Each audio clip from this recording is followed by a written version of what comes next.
अस्सलामुअलैकुम, सुबह खैर। कैसे हैं आप सब लोग? ठीक ठाक हैं, मज़े में हैं, अपनी लाइफ एंजॉय कर रहे हैं और कर रहे होंगे। भाई आज मंडे है और मंडे जो है इटसेल्फ जब मंडे आता है तो फिर आप देखें कि लोग जो होते हैं कैसे परेशान होते हैं और किस तरीके से उनको जो है वो काम का ख्याल होता है। इसीलिए ना आज हमने ये सोचा कि आप लोग इतना ज़्यादा परेशान होते हैं, इतना स्ट्रेस लेते हैं कि भाई मंडे है, काम पे जाना है, ज़्यादा काम है, वर्कलोड है, वीक का पहला दिन है। तो हमने एक टॉपिक रख लिया कि भाई मंडे की छुट्टी ख्वाब या हकीकत।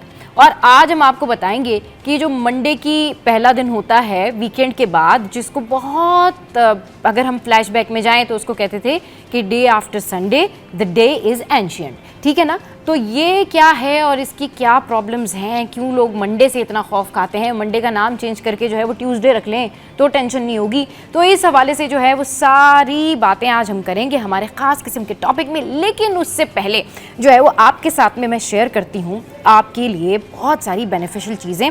और आज मैं ब्यूटी टिप से रिलेटेड बात नहीं करने लगी हूँ। आज मैं आपको बताऊँगी कि आपके गुर्दों के लिए जो है वो क्या, कौन से ऐसी 8 ग़िज़ाएँ हैं, कौन सी ऐसे वेजिटेबल्स हैं जो कि बेनिफिशियल हो सकते हैं और आपको बहुत ज़्यादा जो है वो फ़ायदा दे सकते हैं।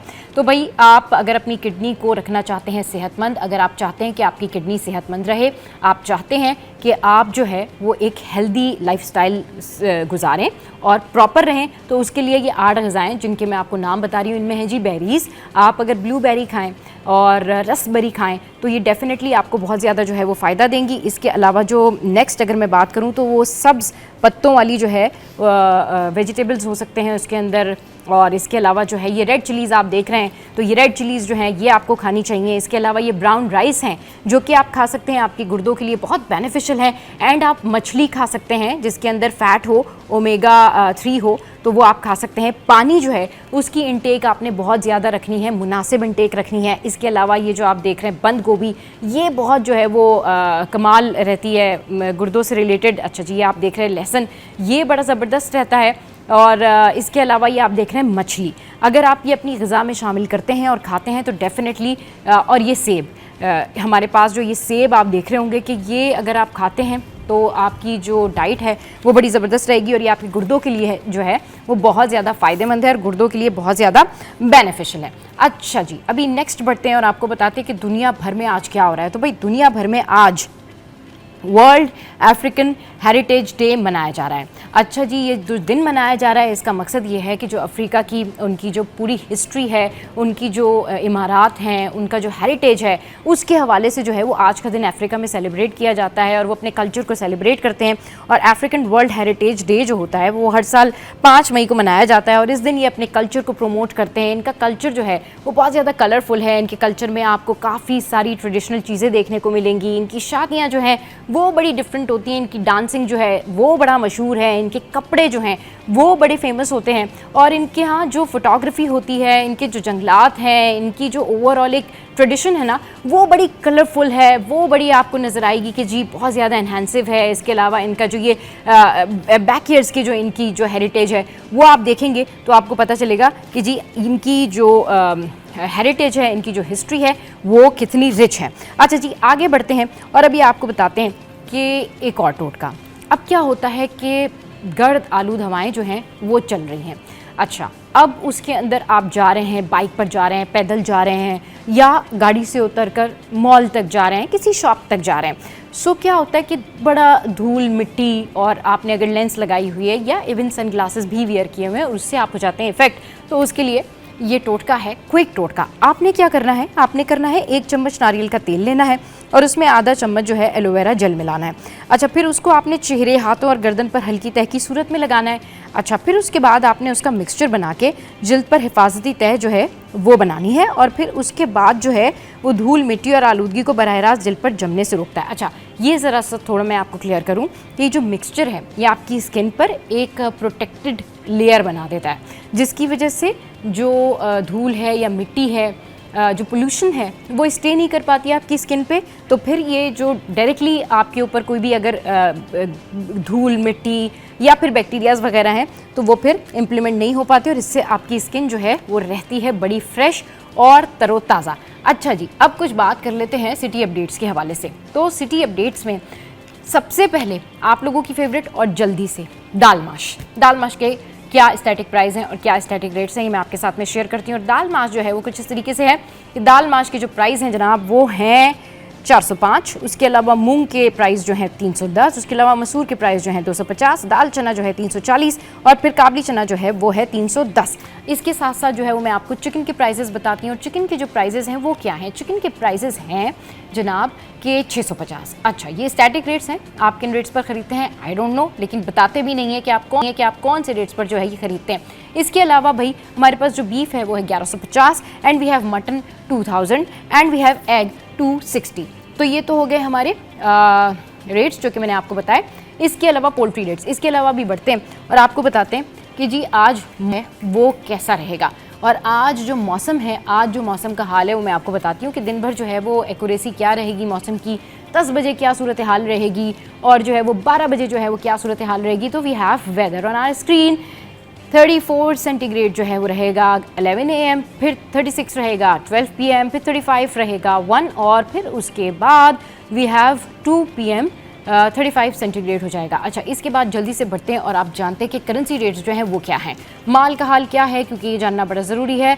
सो ऑस्ट्रेलियन डॉलर्स जो है वो 183 है, कैनेडियन डॉलर जो है वो 201 है, यूरो जो है 320 है, कुवैती दिनार जो है वो 915 है and next what we have UK pound 375, Saudi riyal 75 और उसके बाद स्विस फ्रैंक जो है वो 317 है, यूएस डॉलर जो है वो 282 है। और बिल्कुल बिना देर किए अभी आपको बताते हैं कि वेजिटेबल प्राइसेस क्या हैं और किन प्राइसेस के ऊपर जो है वो कमिश्नर कराची के स्टैटिक रेट्स हैं जो कि वेजिटेबल प्राइस हैं। So we have vegetable price. टमाटर जो है वो 29 है, आलू जो है वो 69 है। अच्छा जी, लहसुन जो है वो 196 है। इसके अलावा जो है, जो अभी हमने आपको बताया गुर्दों के लिए बेस्ट है, अभी अदरक जो है 391 है। अच्छा, ये इससे ब्लड प्रेशर कम होती है। गाजर जो है वो 100 रुपये है। अच्छा, ये जो है बड़ा अच्छा है ब्लड सर्कुलेशन के लिए। खीरा जो है 81 है, आंखों के डार्क सर्कल्स के लिए बड़ा अच्छा है। इसके अलावा लौकी जो है हाजमे के लिए अच्छी है, 46 पर है। फूल गोभी जो है वो आपके पेट के लिए बहुत अच्छी है, 46 पर है। खीरा जो है वो 115 है, आंखों के लिए बड़ा अच्छा है। और इसके अलावा भिंडी जो है ये बड़ी मज़ेदार डिश होती है और बड़ी आपको जान देती है और ये है 138 पर। और प्याज जो है वो है 35 जो कि आपको लू से बचाती है और आपका साथ देती है गर्मियों में। तो ये तो हो गए जी वेजिटेबल प्राइसेस जो कि हमने आपके साथ में शेयर किए और आपको बताया मौसम का हाल। अब यहाँ पर आपके साथ में जो है वो हम गोल्ड के प्राइसेस जो है वो शेयर कर लेते हैं। अभी कहीं मैं पढ़ रही थी कि गोल्ड के प्राइसेस के लिए जो है ना वो ख़वातीन बहुत ज़्यादा कंसर्न है, क्योंकि जब छोटी ईद होती है या बड़ी ईद होती है तो डेफिनेटली लोगों ने सोना बेचना भी होता है, ख़रीदना भी होता है, क्योंकि कहीं शादियाँ हो रही होती हैं और कहीं कुछ ना कुछ इंसिडेंट या इवेंट्स इस तरह के हो रहे होते हैं कि लोग इन मेन डेज़ पर बेचने भी जाते हैं और ख़रीदने भी जाते हैं। तो जी सोने की प्राइसेस क्या हैं? सोना हो गया मज़ीद सस्ता और क्या हाल चाल है इसमें? ये है कि जी आलमी मार्केट में सोना $23 सस्ता होकर $3,240 फी ऑन्स पर आ गया है। इसके अलावा पाकिस्तान में 1 तोला सोना जो है वो 2,300 रुपये सस्ता होकर 3,42,200 रुपये पर आ गया है। और फिर उसके बाद जो है वो 10 ग्राम सोना 1,972 रुपये सस्ता होकर 2,93,381 पर आ गया है। उसके बाद 1 तोला चांदी 45 रुपये कमी से 3,382 रुपये पर आ गई है। तो जनाब ये मैंने आपके साथ में जो है वो सोने के रेट शेयर किए। अब यहाँ पर वक्त हो एक ब्रेक का, ब्रेक के बाद वापस आएंगे और फिर करेंगे आपके साथ में शेयर टॉप स्टोरीज। आपने कहीं नहीं जाना, हमारे साथ रहना है। Stay with us, keep watching city at 10।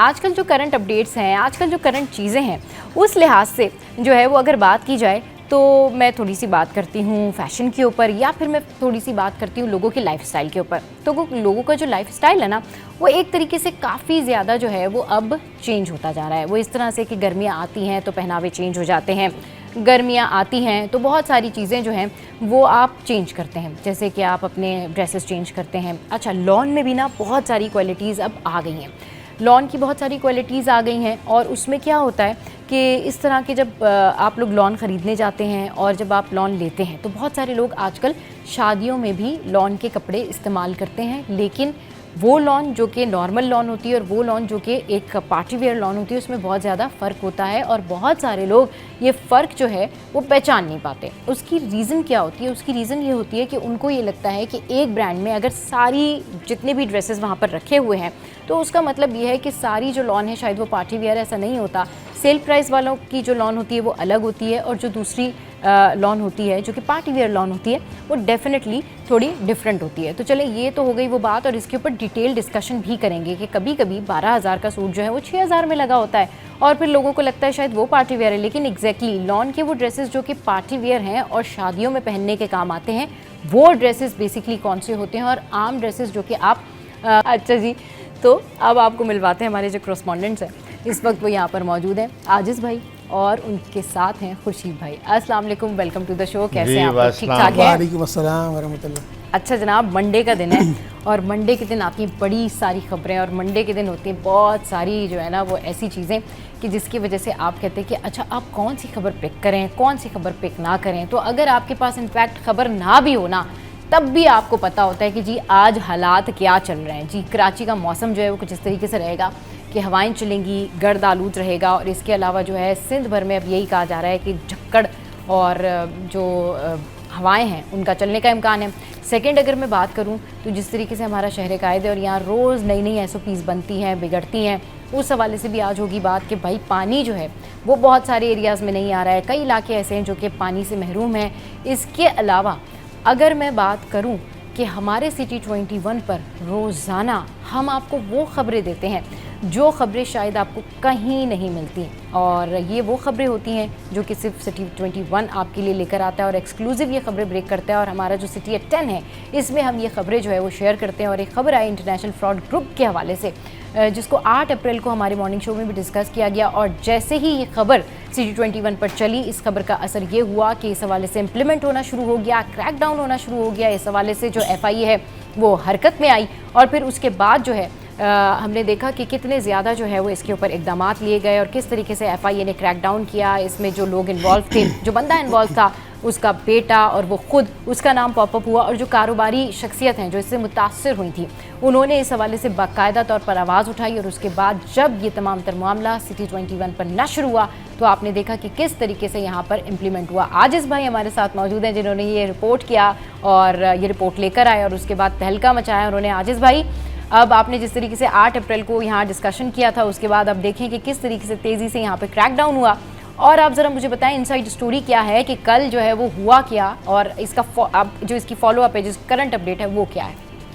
अच्छा जी, पहले तो ये बताऊं कि आपने कहा ना कि खबर ना भी हो, हाँ, तो ये तो सवाल ही पैदा नहीं है कि खबर ना हो, हाँ, क्योंकि खबर हम उसको कहते हैं जो कुछ भी दुनिया में हो रहा होता है वो खबर है। खबर है, एग्जैक्टली। तो आपने भी खबर का जैसे हवाला दिया, और ये हमारा नहीं, मैंने कहा कि अगर मेरे पास यहाँ खबर ना भी मौजूद हो तो भी मैं आपको बताती हूँ कि शहर कायद में क्या हो रहा है, क्योंकि इतनी खबरें हमारे पास मौजूद हैं। तो जिस खबर की आप बात कर रही हैं वो एक स्टोरी थी एक इंटरनेशनल फ्रॉड का, जिसका हमने यहाँ पे 8 अप्रैल को गालिबन हमने यहाँ आपके प्रोग्राम में बड़ा ज़बरदस्त था। वो आपको याद होगा कि एक शख्स ने जो इंग्लैंड से आया था, उसने यहाँ पर एक प्रेस कॉन्फ्रेंस की थी जी, और उसने अपने भाई और भतीजे से लाताल्लुकी का इजहार किया था। हाँ, और उसने बताया था कि मेरे भाई और भतीजे इंटरनेशनल फ्रॉड में मुलविस हैं, हाँ, लिहाजा हमारा अच्छा वो तो अक्लमंद था एक भाई, हाँ, जिसने लाताल्लुकी का इजहार हाँ, किया। लेकिन वो जो इंटरनेशनल फ्रॉड का किरदार है मैन अमजद अली, तो उसका दूसरा भाई यहाँ पाकिस्तान में उसके सारे मामलात को देख रहा होता है। तो अब वो गिरफ्तार हो गया। जो पाकिस्तान में मामलात को देख रहा था उसका नाम है लियाकत अली छजड़ा। हाँ, बिल्कुल। तो उसको FIA ने 2 रोज़ कबल यहाँ से जाके मुल्तान से गिरफ़्तार किया है, और मुल्तान से उसको गिरफ़्तार करके यहाँ कराची लाया। आज गालिबन उसको अभी थोड़ी देर में अदालत में पेश किया जाएगा रिमांड के लिए। लेकिन ये जिस नौयत का ये फ्रॉड है, अभी आने वाले दिनों में इसकी बहुत सारी खबरें आएंगी। आने वाले दिनों में इससे रिलेटेड और बहुत सारी स्टोरीज आनी है, और बहुत सारे लोगों को गिरफ्तार होना है, ये भी मैं आपको बता दूं। ये एक गिरफ्तार हुआ, अब इसकी निशानदेही पे पाकिस्तान में जो दीगर लोग हैं वो गिरफ्तार होंगे, क्योंकि वो खुद तो बाहर बैठे हुए हैं, उनके जो फ्रंट मैन्स हैं वो यहाँ पाकिस्तान में होते हैं। वो लोगों से डील, पाकिस्तान में जो भी डील होती है वो यहाँ के लोग कर रहे होते हैं। लेकिन जब मामला आगे बढ़ता है, उस डील में पैसे पूरी ऑनलाइन ट्रांजैक्शन होती है, पैसे वैसे जा चुके जब होते हैं, उसके बाद पैसे देने वाला जो शख्स है या जिसको मुतासिर कहें, वो जब इस पार्ट पे पहुंचता है तो इस पार्ट पे कुछ होता ही नहीं है। इस पार्ट पे पता चलता है कि पूरी कंपनी फेक थी। इवन इस केस में तो एक $37 मिलियन का इंश्योरेंस कवरेज दिया गया था, वो इंश्योरेंस कंपनी भी फेक थी। अच्छा, वो इंश्योरेंस कंपनी रजिस्टर कहाँ थी? दुबई में। दुबई में रजिस्टर्ड इंश्योरेंस कंपनी फेक निकली। अच्छा, इसकी एक कंपनी है इसी शख्स की, जाली अल यूसर। उस अल यूसर कंपनी में कतर के शेख का नाम इस्तेमाल किया गया और कहा गया कि जी वो भी हमारे सरपरस्त हैं। और मतलब इस लेवल के आप तस्वुर करें कि सिर्फ हम इस एक शख्स की बात कर रहे हैं जो अब्दुल बर साहब हैं। जो यहाँ के बिजनेसमैन हैं, पीपल्स पार्टी से उनका ताल्लुक है और माजी में फिशरमैन कोऑपरेटिव सोसाइटी के चेयरमैन भी रह चुके हैं। उनके साथ 29 करोड़ रुपए का फ्रॉड हुआ, जिसकी एफआईआर दर्ज हुई, जिसमें ये मुलजिम जो लियाकत अली है गिरफ्तार हुआ है। लेकिन अब वो कह रहा है अब्दुल बर के उसने वजीर दाखिला मोहसिन नकवी साहब से अपील की है कि जो असल 2 किरदार हैं उनको इंटरपोल के ज़रिए गिरफ्तार किया जाए, उनको पाकिस्तान लाया जाए। अच्छा, चूँकि मैंने अपनी 8 अप्रैल को जब हमने बात किया तो हमने मुल्तान के वेनस ग्रुप का जिक्र किया था।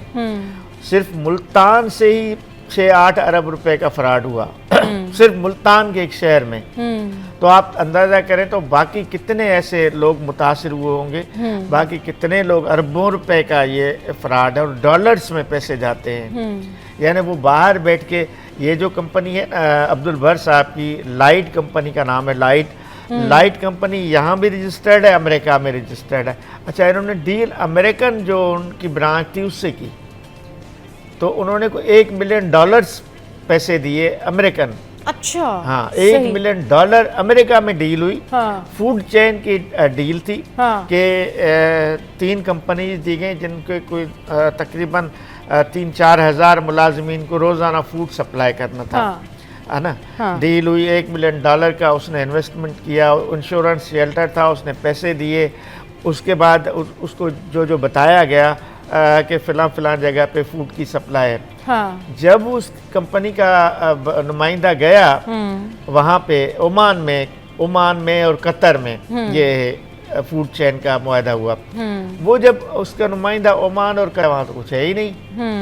वहाँ जिस कंपनी का नाम बताया गया, जब उसने जाके चेक किया वो कंपनी ही फ्रॉड है। वो जिस फूड चेन की बात की गई वो सरे से है ही नहीं वहाँ पे। ओमान में और कतर में जिन 2 मुल्कों का उससे मुआहदा किया गया वो वहाँ पे है ही नहीं। तो इस लेवल का आप अंदाज़ा करें कि फ्रॉड हो रहा है। तो हम यहाँ ये बात करेंगे कि इन लोगों को ज़ाहिर है, एक तो बंदा पकड़ा गया है जिसको साइबर क्राइम विंग ने पकड़ा है। साइबर क्राइम विंग अब नेशनल साइबर क्राइम एजेंसी बन गई है। सही। पहले FIA के मातहत था, लेकिन अब खुद एक इदारा बन गया है। सही। तो उसने इनको गिरफ्तार किया है। अब ये सही बात है कि इनके सारे गैंग को पकड़ना चाहिए। और जिन लोगों के साथ नाइंसाफ़ी हुई है बिजनेसमैनों के साथ, उनका पैसा वापस करवाया जाए। उनका पैसा तो वापस करवाना चाहिए, लेकिन इस तरह के जब केसेस आते हैं आजिज़ भाई, तो व्हाट डू यू थिंक कि किस तरीके से फौरी तौर पर कर लेना चाहिए क्रैकडाउन, फौरी तौर पर पकड़ दकड़ करनी चाहिए? क्योंकि यूजुअली यही होता है ना कि जब कोई केस सामने आता है, जब कोई खबर सामने आती है तो फिर पता लगता है। पहले से ही क्यों नहीं रजिस्ट्रेशन करवाई जाती, या पहले से ही क्यों नहीं उस रजिस्ट्रेशन की वेरिफिकेशन करवाई जाती? चलिए जी, ये सवाल यहीं पर छोड़ के जाते हैं आजिज़ भाई के लिए। यहाँ पर वक्त एक ब्रेक का, ब्रेक के बाद जब वापस आएंगे तो फिर ये पूछेंगे कि जब ये वाक़यात होते हैं तो उससे पहले ही क्यों नहीं इस मामले की छानबीन की जाती कि मामलात यहाँ तक क्यों पहुँचे। स्टे विद अस।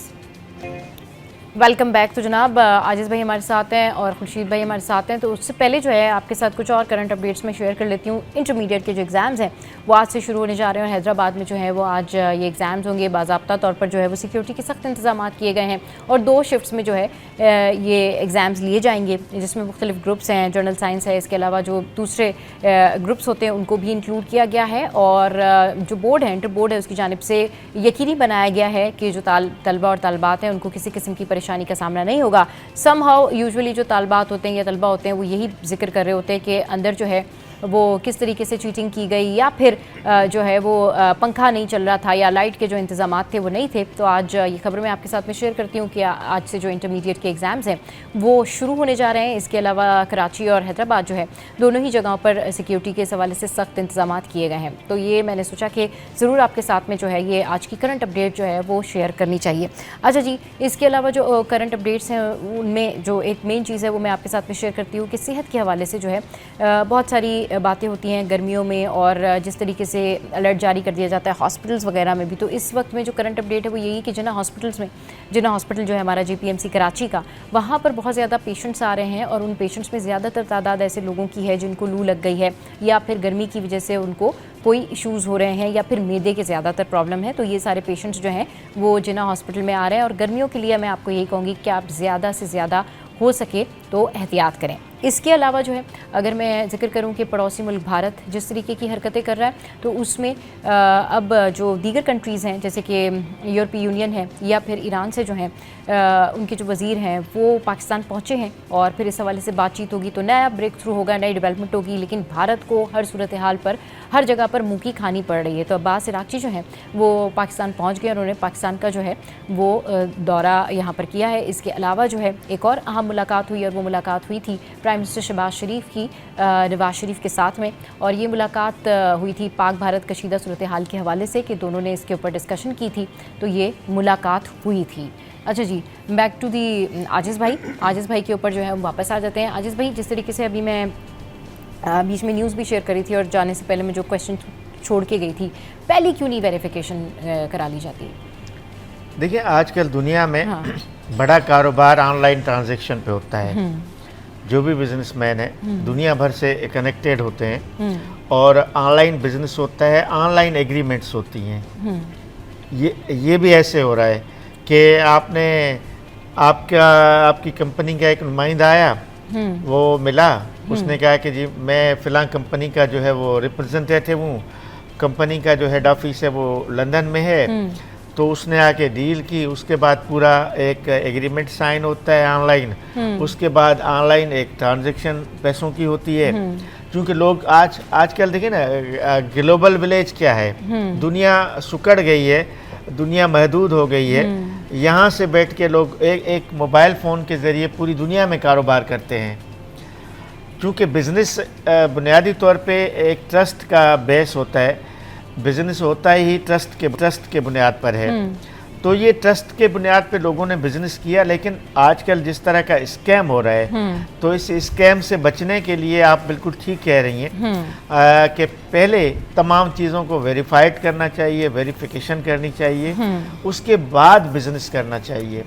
अब इसकी ज़रूरत महसूस हो रही है, क्योंकि स्कैम इतना ज़्यादा हो गया है दुनिया में, हर लेवल का स्कैम हो रहा है। यानी बैंक्स के थ्रू स्कैम हो रहा है, ऑनलाइन ट्रांजैक्शन में स्कैम हो रहा है, आपका जो बिजनेस हो रहा है ये भी तो एक जो फ्रॉड करने वाले लोग हैं, ये भी तो एक ऑनलाइन स्कैम ही है ना, पता ही नहीं चला कि कैसे हुआ ये।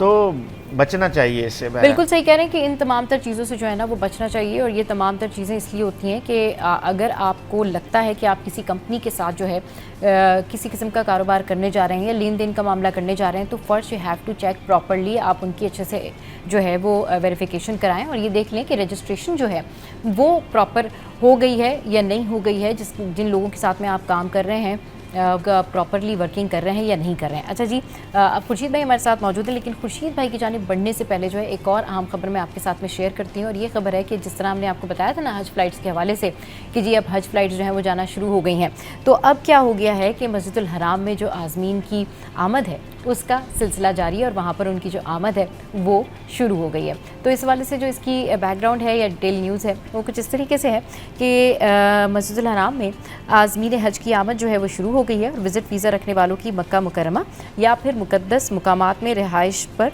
पाबंदी आयद कर दी गई है। सऊदी हुकाम के मुताबिक मक्का मुकरमा या मुक़द्दस मुकामात में रिहाइश पर पाबंदी के खिलाफ वर्जी करने वालों को 1 लाख रियाल तक जुर्माना किया जाएगा। अच्छा जनाब, ये तो मैंने आपके साथ में जो है वो ख़बर शेयर की। Now next we have top story today and it's about State Bank monetary policy. जी हाँ, स्टेट बैंक की जो मॉनेटरी पॉलिसी है, मॉनेटरी पॉलिसी कमेटी है, उसका आज अहम इजलास होने जा रहा है। This is big news. इसमें बहुत सारी जो है वो बातें शेयर होंगी, क्योंकि जब भी मॉनेटरी पॉलिसी की कमेटी का अहम इजलास होता है तो उसमें बहुत सारी डेवलपमेंट भी जो है वो सामने आती है। अच्छा जी, इस स्टेट बैंक की मॉनेटरी पॉलिसी कमेटी का इजलास जिस तरीके से आज होगा, तो उसका जो एलामिया है उसमें कहा गया है कि शरह सूद का तयन किया जाएगा और स्टेट बैंक की पॉलिसी कमेटी ने शरह सूद 12% मुकर्रर कर रखा है। एक साल में शरह सूद 10% जो है वो कम भी हुआ है।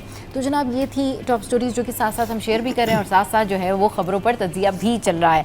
खुर्शीद भाई, ये बताइए जी क्या चल रहा है। इट्स मंडे और मंडे को होती हैं बहुत सारी खबरें और फिर मंडे के बाद से थ्रू आउट वीकेंड तक खबरें ही खबरें। तो आपके पास आज क्या खबर है, आप हमें बताएं कि जी what is the inside story और ब्रेकिंग न्यूज़ इन कराची। देखिए, छुट्टी के बाद जब दफ्तर आते हैं ना, हाँ तो दफ्तर आने का दिल नहीं कर रहा होता। तो यही हमारी यही खबर होती है कि छुट्टी गुजार ली हमने और दफ्तर। अच्छा, वैसे मैं बताऊं, आज हमने जो टॉपिक रखा है ना, आप आजिज भाई आपने भी देखना है आज का टॉपिक और खुर्शीद भाई आपने भी आज का टॉपिक देखना है। आज हमारा जो अगले सेशन में जो हमारा टॉपिक है ना, वो मंडे से रिलेटेड ही है कि मंडे की छुट्टी ख्वाब या हकीकत। अच्छा, क्योंकि भाई मंडे जो होता है, मंडे का फीवर इतना लोगों के ऊपर हाई होता है, जिसको पूछो यार कल मंडे, व्हाट इज दैट, अगर मंडे तो क्या हुआ, नाम चेंज कर ले भाई उसका। इतना क्यों टेंशन क्यों होता है ये मंडे का? एक ऐसे तक तो मेरी छुट्टी मंडे को रही है ना। हाँ, तो लोग ऑफिस जा रहे होते, मैं घर पे आराम कर रहा होता था। हाँ, और जिस दिन सब लोग छुट्टी पर होते थे, मैं ऑफिस आ रहा होता था। हाँ। तो बड़ी हैरान कौन सिचुएशन होती थी। लोग मैसेज करते थे, भाई आज तो सब दफ्तर गए होंगे, तुम घर पर हो। हाँ। तो मैं भी फील कर रहा था कि आज तो बहुत ज़्यादा काम होगा अभी। हाँ। पहला दिन है हफ्ते का। जी, जी। और मैं घर पर आराम कर रहा हूँ, बच्चों के साथ घूम फिर रहा हूँ। और इतवार को हम लोग ऑफिस में होते थे। बस यही होता है ना कि मंडे वाले दिन फर्स्ट डे होता है, फर्स्ट वर्किंग डे होता है और हर कोई अपनी जो वीकेंड से जो है वो फ्री होके वापस आ रहा होता है और फिर वो ये सोचता है कि भाई आज जो है वो काम का स्ट्रेस ज़्यादा होगा। हालांकि काम इसी तरीके से होता है रोजाना, लेकिन क्योंकि वीकेंड पे आप थोड़ा रिलैक्स हुए होते तो इसलिए फिर आप सोच रहे होते कि स्ट्रेस जो है वो। एक बात है सबा, जी जी, मंडे को एक दिन का गैप तो होता ही है, लेकिन चूंकि पूरी दुनिया में फर्स्ट वर्किंग डे है, फर्स्ट वर्किंग डे है। हाँ। अच्छा, दूसरा इतना रश होता है। आज ही आपको बताऊं, आज हम अर्ली मॉर्निंग निकले हैं, ओ लेवल के पेपर्स चल रहे हैं, तो बच्ची का पेपर था। हाँ। उसको 9 बजे से पहले सेंटर पे पहुंचाना था, तो हम जल्दी निकले। लाजमी है। हाँ। तो सुबह के औकात में यानी 8 से 9 के दरमियान इतना ट्रैफिक होता है। हाँ। इतना ट्रैफिक होता है कि आपको मलीर से डिफेंस पहुंचने में 1 घंटे से ज़्यादा टाइम लग जाता है। इतना ट्रैफिक होता है। तो यानी ये उस मंडे की करामत है कि सुबह को उठते ही ये तो पहला तोहफा है। You know, the first gift of Monday is traffic in Karachi. ये लोग, तो हाँ, लोग सुबह को उठते ही हाँ, यानी अर्ली मॉर्निंग को सबको पहुंचना होता है। अच्छा, मैं आपको बताऊं क्यों। मेरी अपनी सेल्फ असेसमेंट माइट बी, मैं गलत भी हो सकती हूँ। मंडे वाले दिन ना लोग टाइम से पहुंचने की कोशिश करते हैं, तो ऑन टाइम पहुंचने के चक्कर में ना वो सारा ट्रैफिक जैम होता है। भाई लोगों, रोज़ाना अगर आप टाइम पे पहुंचे तो रोज़ाना ऐसे ट्रैफिक जैम मिलेगा, लेकिन रोज़ाना आगे पीछे लोग हो जाते हैं, इसलिए ट्रैफिक जो है वो कम होता है। खैर, अब बढ़ते हैं हमारी टॉप स्टोरी की जानिब। टॉप स्टोरी ये जनाब कि पड़ोसी मुल्क भारत में हो रहा है बहुत कुछ, और इतना कुछ हो रहा है कि बौखलाहट में वो हमारे एक के बाद एक जो है वो सोशल मीडिया अकाउंट्स बंद कर रहे हैं। इसके अलावा उनका जो मीडिया है वो गीदड़ भपकियां दे रहा है। इसके अलावा उनके अपने पॉलिटिशियंस अगर उनके अपने टॉक शोज पे बैठकर ये बात करते कि जी आपने पाकिस्तान से लड़ना नहीं है, पाकिस्तान से अगर आपने जंग छेड़ दी तो ये बहुत बड़ी गलती होगी, आप कारगिल याद रखें, इस तरह की बातें जब उनके अपने पॉलिटिशियंस उनको उनके शोज पर बता रहे होते हैं तो तब भी वो शर्मिंदा हो रहे होते हैं और उसके बाद भी उनकी गीदड़ भपकियां बंद नहीं होती। अब जिस तरीके से एक उनकी बड़ी ज़बरदस्त चैनल की एक होस्ट हैं पालकी शर्मा जी, वो नाराज़ हैं आजकल। अब आपको पता है वो पालकी शर्मा क्यों नाराज़ हुई है खुर्शीद भाई? पालकी शर्मा इसलिए नाराज़ हुई है कि वो ये कहती हैं कि अगर किसी ने नैरेटिव लिखवाना है, यानी अगर किसी ने जापान के मैगजीन्स में कुछ लिखवाना है, अखबारों में कुछ लिखवाना है, न्यूयॉर्क टाइम्स में कुछ लिखवाना है, BBC में कुछ लिखवाना है, तो वो लोग सारा कुछ पाकिस्तानी राइटर्स से लिखवाते हैं। वो लोग सारा जो नैरेटिव है वो जनरेट करवाते हैं पाकिस्तानी राइटर्स से। तो पालकी शर्मा जी, बीबी जी, मैं आपको ये बताना चाहती हूँ कि नैरेटिव की जंग, जो ग्लोबल नैरेटिव है ना, उसकी जंग पाकिस्तान जीत चुका है। पाकिस्तान हर ग्राउंड पर आपसे ये जंग जीत चुका है। अब अगर आपने जो फिजिकल जंग छेड़ी हुई है, जिसकी गीदड़ भपकियां आप देते हैं, अब वो भी करके देख लें, हम वो भी जीत जाएंगे। जी देखिए, मोदी सरकार पर जो एक इस वक्त जंगी जुनून सवार है, भारत को हमने हमेशा ही मुंह तोड़ जवाब दिया है। और अभी जो बेलगाम में जो वाकया हुआ, 26 अफराद की जो हलाकत हुई है, इससे पहले भी बम्बई अटैक्स देख लें आप, 19 वाला मामला देख लें, 16 वाला मामला देख लें, तो जितनी अफराद की हलाकतें होती हैं और उसकी सब कुछ जिम्मेदारी पाकिस्तान पर आयद कर दी जाती है, लेकिन मिलता कुछ भी नहीं है। कभी भी भारत वाज़ेह सबूत नहीं दे सका। और अब भी ये जो पहलगाम के वाक़े के बाद जो मोदी पर इस वक्त जंगी जुनून सवार है ना, वो एक उस पर रावण का किरदार जिसे कहते हैं ना, उस बड़ा तकब्बुर और गरूर है, बड़ा घमंड है उसको। अच्छा, मसला ये ना खुर्शीद भाई, यूरोपियन यूनियन उनकी बात नहीं मान रहा, अमेरिका से उनको उस तरह से थपकी नहीं मिल रही है, फिर उन्होंने क्या किया, हर मास पे प्रॉब्लम खड़े किए हुए। उधर से चाइना है, इधर से बांग्लादेश है, फिर अभी श्रीलंकन एयरलाइन एक उनकी जारी थी जिसमें चेन्नई, मतलब इमेजिन करें उनका अपना ही मुल्क है चेन्नई, जहां से वो फ्लाइट उड़ी। आपको तो पता होगा, आपका ताल्लुक है सिविल एविएशन के, खबरें बड़ी करते हैं। तो वो चेन्नई से जो है वो फ्लाइट उड़ी, किसी ने कह दिया जी इसमें कोई दहशतगर्द है या पता नहीं कौन है, तो उन्होंने फ्लाइट को वहां पर रोका, चेन्नई पूरा कॉर्डन ऑफ किया, उसके बाद उन्होंने एक पैसेंजर चेक किया, उसमें कोई कुछ नहीं था। तो श्रीलंकन एयरलाइन ने जो है वो फिर पूरा एक बाकायदा नोटिफिकेशन जारी किया कि जी ये प्रॉब्लम थी, और अगली जो फ्लाइट आ रही थी उसको भी रोक दिया। मतलब वो इतनी बौखलाहट का शिकार हैं, उनको खुद को अपनी सिक्योरिटी पे ही उनको ट्रस्ट नहीं है कि पता नहीं हमारे मुल्क से उड़ने वाला कोई प्लेन और जहाज में पता नहीं क्या है। आई डोंट नो, 7 लाख फौजी भाई आपने वहां पर रखे हुए हैं, फिर भी अगर आपके मुल्क में इस तरह का वाकया होता है तो ये सवाल आप मोदी जी से पूछें, आप उन गुजरात के जो है ना वो बानियों से पूछें, जो कि गुजरात के बानी थे जिन्होंने मुसलमानों के साथ पता नहीं क्या कुछ किया, और उसके बावजूद भी वो रुक नहीं रहे। मतलब आप देखें, अच्छा आप देखें कि जो नैरेटिव की जंग है, पाकिस्तान जीत गया, पाकिस्तान आगे बढ़ गया, पाकिस्तान कह रहे जी आप सबूत लेके आ जाएं, आप जिस तरह से चाहें आप जो है ना जो है वो उसकी तहकीकात करा लें। स्विट्जरलैंड ने कहा है कि जी ठीक है हम इसके अंदर कोऑपरेट करते हैं, हर कोई उनको कह रहा है, बट सबूत के अलावा बाकी सारी बातें वो कर रहे हैं। देखिए जी, जो जहाँ तक नैरेटिव की बात की आपने, तो नैरेटिव की भी जंग जीत चुके हैं हम, दिफाई जंग भी जीतेंगे इंशाल्लाह। बिल्कुल इंशाल्लाह। ठीक है, जब भी ये गुजरात का जो खूनी है मोदी जिसका नाम है, इसने हमेशा ही मुसलमानों के लिए जो है वो नेगेटिव पहलू रखा है, और मुसलमानों के कत्लेआम के बाद इसने हमेशा ही अपने आप को बढ़तर समझा है। तो बहुत ज़्यादा दिन इसकी हुकूमत ना तो चलने वाली है और ना इसकी दहशतगर्दी चलने वाली है। मुसलमानों के वाले से मैं बात करूं तो हमेशा से ही इसने दहशतगर्दी का इल्ज़ाम पाकिस्तान की हुकूमत पर आयद किया, और हमेशा ये साबित नहीं कर सका। देखिए, कश्मीर में किसको नहीं पता कि कश्मीर में एक अरसे से जुल्म और सितम जारी है। वहाँ पर आज जिसे कहते हैं कि वहाँ पर इंटरनेट बंद है, जो बुनियादी सहूलियात हैं वो नापैद हैं। फिर वहाँ पर बच्चों को, औरतों को, नौजवानों को, बुजुर्गों को वहाँ शहीद किया जा रहा है एक अरसा दराज से। उस पर अक़वाम मुत्तहिदा भी खामोश है, कितनी वहाँ पर रेजोल्यूशन आ चुकी हैं वो वीटो हो जाती हैं। तो मेरा सवाल ये है कि आलमी दुनिया से आलमी इदारे जो इस वक्त मौजूद हैं, उसके अलावा जो हमारी उम्मत मुस्लिमा की जो OIC बनी हुई है, वो OIC नहीं है, वो OIC है। उस पर आप जो है वो हैरान कुन जुमला कह सकते हैं कि वो जहाँ भी मुसलमानों पर जुल्म हो रहा है, चाहे वो गज़ा हो, चाहे फ़लस्तीन हो, चाहे वो रमल्ला हो, या भी मुस्लिम कंट्रीज़ जहाँ पर जुल्म व तशद्दुद जारी है, वहाँ पर वो सब खामोश हैं।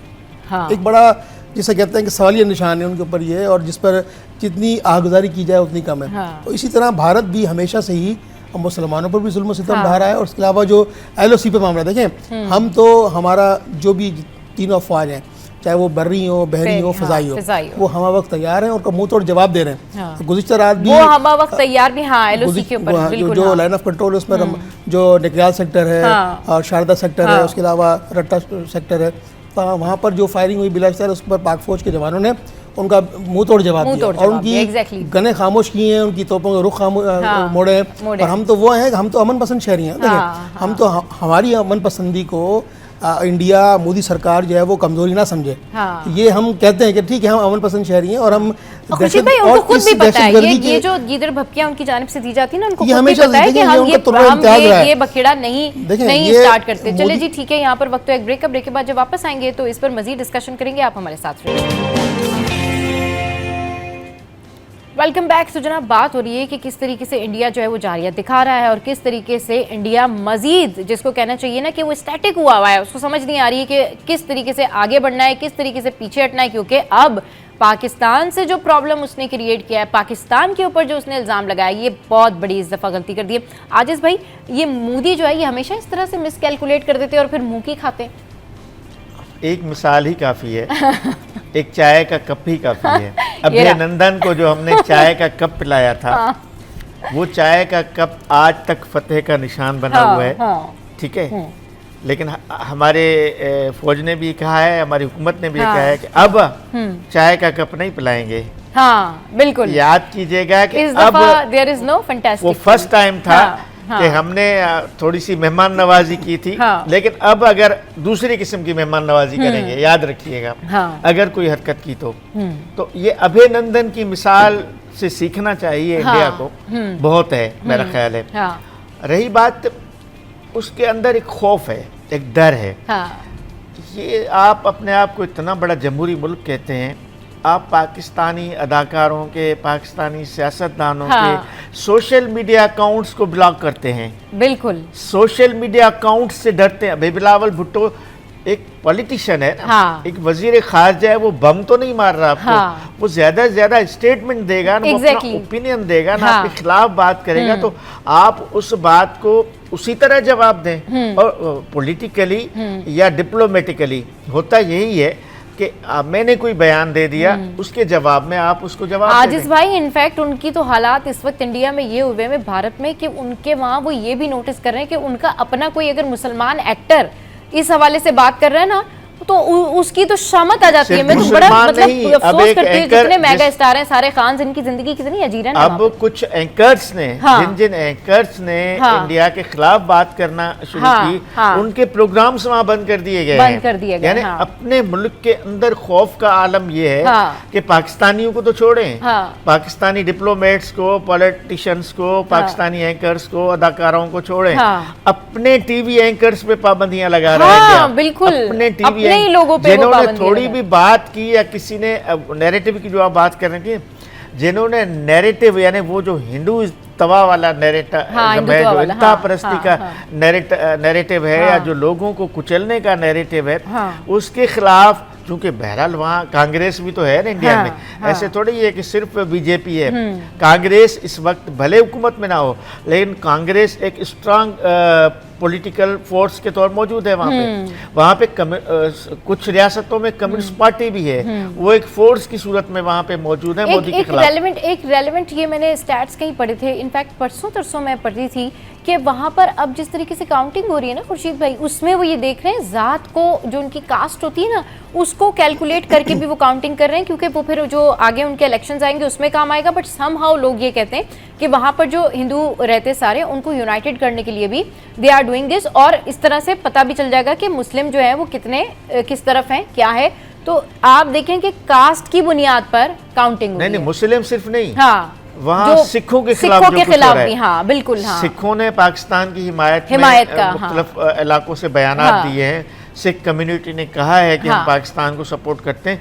तो अब वहाँ सिखों के खिलाफ, वैसे तो सिखों के खिलाफ मोदी हुकूमत जब से आई है, सेकेंड टर्म, फर्स्ट टर्म से लेके सिखों के खिलाफ तो कार्रवाइयाँ हो रही हैं कनाडा और दीगर मुल्कों में हुई, लेकिन अब वो वहाँ अपने मुल्क के सिखों का दुश्मन बन गया है, सिखों का दुश्मन, सिर्फ पाकिस्तान का जो नाम लेता है उससे दुश्मनी करती है। बिल्कुल, इनफैक्ट वो जिसको कहते हैं ना, उनको बुखार चढ़ा हुआ है, पाकिस्तान का नाम जैसे ही आ जाता है तो इंडिया में, भारत में ना एक तहलका समझ जाता है। अच्छा, वैसे जो है वो बड़े आपके सामने झूठे मूठे स्टैट्स रखेंगे, आदाद शुमार बताएंगे, ये हुआ था फलाने 90s में, ये सारा कुछ। उसके बाद जब हमारे ही तज्जियाकार बैठ के उनके टॉक शोज पर कहते हैं ना, अच्छा ठीक है, फिर आपने जो करना है कर लें, तो मुंह बंद, फिर वो एकदम से जो है ना वो अपने बैक गियर में आ जाते हैं, नहीं ऐसा नहीं है, वैसा नहीं है। मुझे आज तक ये बात समझ में नहीं आई कि मोदी सरकार जो है, चलिए ये तो एक बात फैक्ट है कि जी वो मुसलमानों के खिलाफ जहर उगल के ही वोट लेते हैं, उनका जो वोट बैंक है, जो बीजेपी है, ठीक है, जो अमित शाह है और दीगर जो लोग हैं, वो ठीक है मुसलमानों के खिलाफ जहर उगल के वोट लेते हैं, लेकिन बाकी दुनिया के साथ भी उनके यही मामलात हैं। मतलब अगर देखा जाए, जैसे वो सिख कम्युनिटी है, उनके वहाँ अपने अंदर जितनी कम्युनिटीज़ हैं, उनके साथ भी उनका यही डिफरेंस है, उनके साथ भी उनको यही प्रॉब्लम है। लास्ट ईयर कनाडा के वजीर आजम ने बयान दिया था बाकायदा कि इंडिया ने हमारे मुल्क में आके हमारे शहरियों को मारा है, बिल्कुल, यानी सिखों को मारा था। वो इशू गुरपतंत वाला जो इशू निकला हुआ था, कनाडा के वजीर आजम ने बाकायदा सख्त किस्म का पार्लियामेंट में एक स्टेटमेंट दिया था, जिसको पूरी दुनिया, उसके बाद उन्होंने कहा था हम तहकीकात करवाएंगे इसकी प्रॉपर। बल्कि उन्होंने तहकीकात करवाई है, तहकीकात करवा के उन्होंने प्रूफ किया है कि जो सिख रहनुमा मारे गए थे कनाडा में, उसको इंडिया ने मरवाया है, वो प्रूफ किया इंडिया ने, कनाडा ने। उसके बाद फिर क्या हुआ, उसके बाद अमेरिका भी ठंडा हो गया, उसके बाद यूरोपीय यूनियन भी ठंडी हो गई। अब देखें इस वक्त चाइना का तो स्ट्रांग मौक़िफ़ आ रहा है पाकिस्तान के हक में, और चाइना ने इस हद तक कह दिया है कि हम अब पाकिस्तान के साथ चाइना नए मिसाइल्स टेक्नोलॉजी का मुआहदा कर रहा है। एग्जैक्टली हाँ। तो चाइना तो हमारे साथ खड़ा है।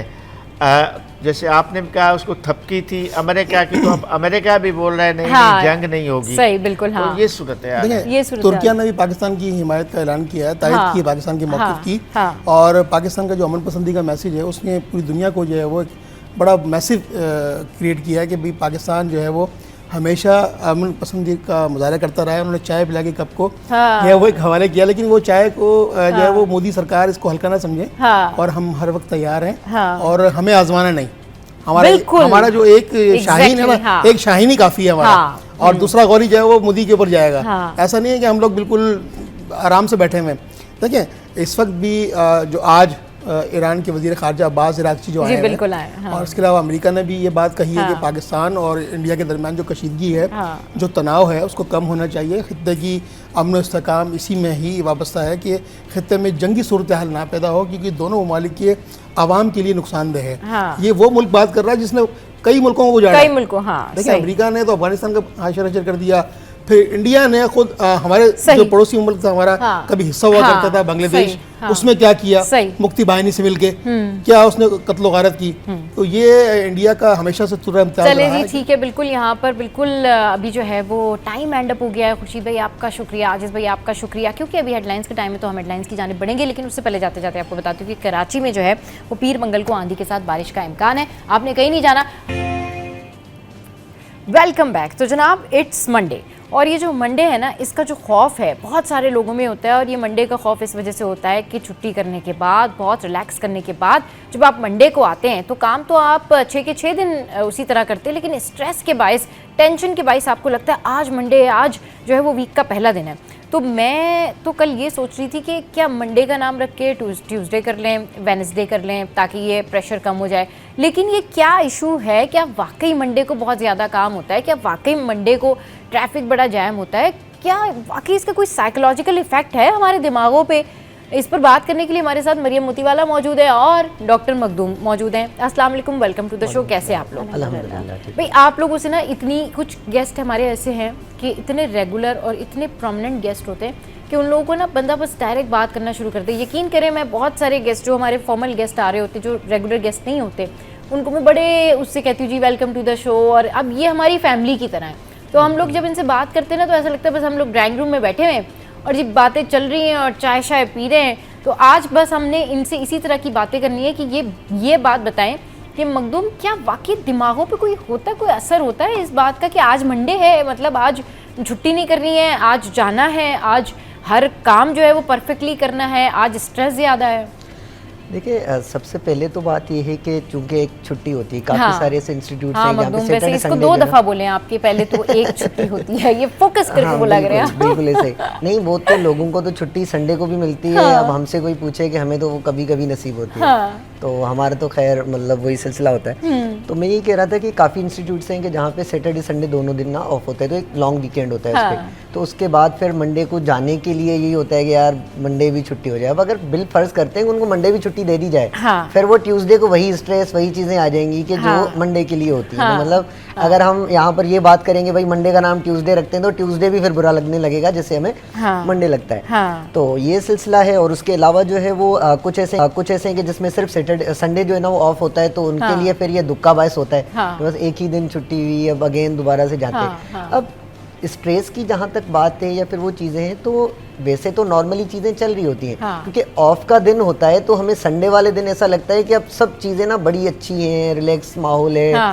ट्रैफिक रोड पे कम है। अब अगेन जब एक वीक का स्टार्ट होता है और सब लोग फिर मतलब जाते हैं, तो हमें लगता है कि चीज़ें, लेकिन पूरा अगर मैं मतलब रोज़ाना जाता हूँ मलिर मॉडल से लेकर जो है ना वो नॉर्थ नाज़िमाबाद तक जब जाना होता है, तो हमें तो ऐसा लगता है कि भाई सुबह के 8:30 से लेकर 10:30 बजे तक की जो टाइमिंग है, इसमें शार फैसल तो बंद ही होगा। मतलब हमने माइंड में यही चीज़ रखी होती है, तो होता वही है जो पूरा एक हफ्ता हम कर रहे होते हैं। लेकिन चूंकि संडे बीच में जो आता है ना, तो वो हमारे फिर साइकोलॉजिकली इस तरह का इफेक्ट लाता है कि भाई अब स्ट्रेस है, बहुत सारा काम है, तमाम चीज़ें हैं, तो मेरे नहीं ख्याल के मंडे जो है ना वो ट्यूसडे से या थर्सडे से फ्राइडे से बेहतर होता है। वर्किंग आवर्स वही होते हैं, वर्किंग डेज वही होते हैं, बस थोड़ा सा साइकोलॉजिकली हमें लगता है। साइकोलॉजिकली हमें लगता है। Mariam, what do you think on that कि मंडे को एक्चुअल में क्या होता है? अच्छा, इसके वाले से ना और भी कई इसके पहलू हैं जिसके ऊपर हम बात करेंगे।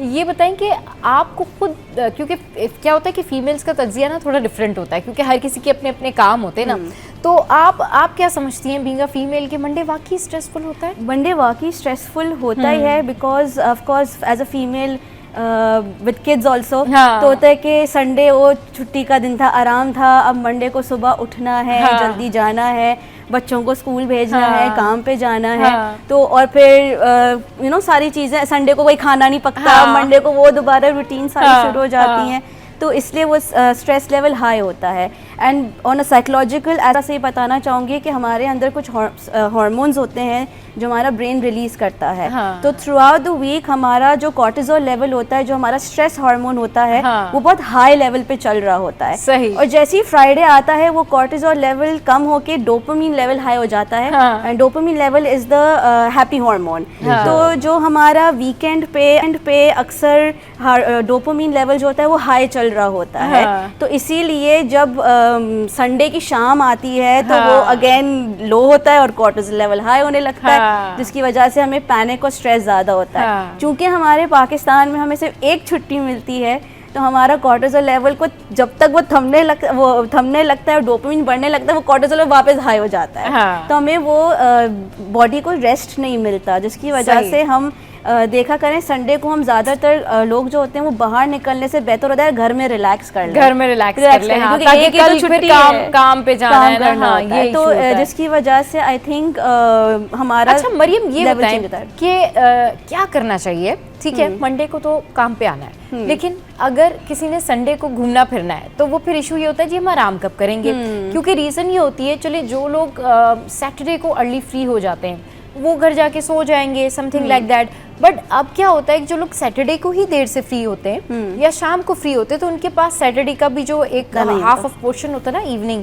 तो वो भी कम होता है उनके पास। किस तरह से मैनेज करनी चाहिए अपनी छुट्टी और अपने मंडे का खौफ निकालने के लिए? लेकिन सबसे पहले तो प्रायोरिटाइज करें कि व्हाट इज़ मोर इम्पॉर्टेंट।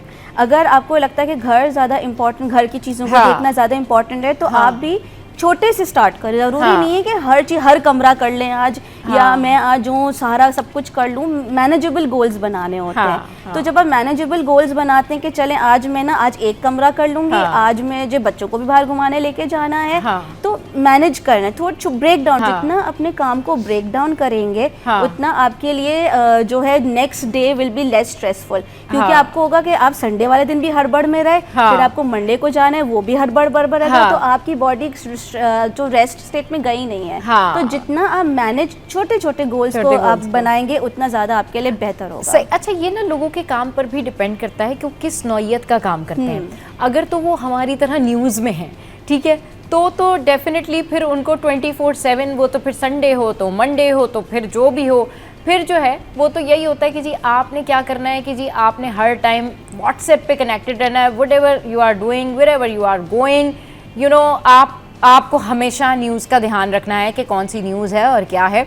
लेकिन अगर जो लोग दूसरा काम करते हैं, लाइक जिन लोगों का इस तरह से काम होता है कि वो अपने कामों को मैनेज कर सकते हैं, सो मुझे ऐसा लगता है कि उनको क्या करना चाहिए, उनको ये करना चाहिए कि उनको सैटरडे जो है वो अपने सारे काम अर्ली सैटरडे में, यानी कि जो लेट इवनिंग से पहले जो है वो सारे काम मंडे वाले निपटा लेने चाहिए। जैसे कि ड्रेस उनको प्रेस करके रखना है, क्या पहन के जाना है मंडे को, या क्या कुछ नहीं करना। और फिर अगर उनको रैंडम वो सिंपल नौकरियों पे जाते हैं तो वो डेफिनेटली फिर वो उस हिसाब से अपनी तैयारी करके मंडे की चीज़ें रेडी करके वो सैटरडे को फिर अर्ली इवनिंग में ये सारा कुछ रेडी करके लेट इवनिंग भी इंजॉय कर सकते हैं, संडे का दिन भी अच्छे से इंजॉय कर सकते हैं। और संडे को अगर वो घूम फिर कर तफरी कर वापस आते हैं तो मंडे उनके लिए स्ट्रेसफुल नहीं होगा। हाँ, जिन लोगों को बहुत सारा न्यूज़ का काम करना होता है तो उनका तो फिर प्रॉब्लम ये होता है ना कि जी हमने तो करंट स्टोरी निकालनी होती है, तो वो फिर आखिर तक जो है वो रुके हुए होते हैं, स्टक होते हैं कि जी हमने क्या करना है। लेकिन ऑब्वियसली बहुत सारे लोग तो न्यूज़ में नहीं होते हैं, कई सारे लोग कुछ और भी काम कर रहे होते हैं। तो आप लोग जब हफ्ते को छुट्टी से जाते हैं, यानी हफ्ते वाले दिन जब आपका छुट्टी हो रही होती है, तो उसके बाद घर जाके 1 घंटा जो है ना वो मंडे की प्रिपरेशन कर लिया करें, और उसके बाद पूरा वो जो हफ्ता है, आपकी जो लेट इवनिंग है या फिर आपका जो वो पूरा संडे है, वो बड़ा फंडे हो जाएगा और अच्छा हो जाएगा। चलिए जी, इसी पे बात करने के लिए हमें कॉलर ने ज्वाइन किया है। कौन बात करे, कहाँ से? अरे कौन बात कर सकता है? याहिया बात कर रहा हूँ। अरे याया, बहुत सारे लोग बात कर सकते हैं, बहुत सारे लोग हमें कॉल करते हैं। वालेकुम अस्सलाम। प्रायोरिटी नंबर पे रहूँ, आप जिस चैनल पे जाएंगे ना, नंबर 1 कॉलर मैं ही मिलूंगा आपको। अरे चले जी जी। अच्छा, आपके मेहमानों को सलाम। और देखिए, बात आपकी बहुत दुरुस्त है कि नेचर ऑफ वर्क पे डिपेंड बहुत ज्यादा कर रहा है, ठीक है ना। जैसे आपने अपना बात की, तो ये तो न्यूज तो रुकती नहीं ना, 24 आवर न्यूज है, जाहिर बात है, राउंड द क्लॉक आपको न्यूज देखनी पड़ती है, तो आपको हर वक्त में इन्वॉल्व होना पड़ता है, जाहिर बात है, ये तो बहुत इंपॉर्टेंट बात थी। लेकिन जो अदर साइड द स्टोरी है वो ये है कि आप अपनी चीजों को मैनेज किस तरह करते हैं। असल बात है कि आपने, अगर आप सैटरडे आपने बना ली, संडे बना लिया, लेकिन आपको सोने से पहले या आप शाम के वक्त तैयारी सारी अपनी कर लें और जहनी तौर पर अपना तैयार कर लें आप अपने आप को, ठीक है। दूसरी बात ये कि डेफिनेटली अभी आपके ट्रिकर चल रहा था कि मंडे को रश इसलिए होता है कि सारा लोग फ्रेशली काम कर रहे होते हैं, सारे जो रुके हुए काम सुबह उन्होंने निपटाने होते हैं, तो वीक का शुरू होता है, तो जाहिर बात है वो कर रहे होते हैं। लेकिन जैसे मेरा काम है ना, तब मेरा काम ऐसा है कि मुझे कोई स्ट्रेस नहीं है, इसलिए कि मैं शोरूम का काम करता हूँ, तो 11:30 बजे बस से 12 पहले नमाज के बच्चे आते नहीं है, तो हमें तो बहुत टाइम मिल रहा होता है, ठीक है। और जाहिर बात हमारी नहीं, लेकिन मैंने एक चीज देखी है, मैं खुद भी सुबह अर्ली इन द मॉर्निंग उठता हूँ।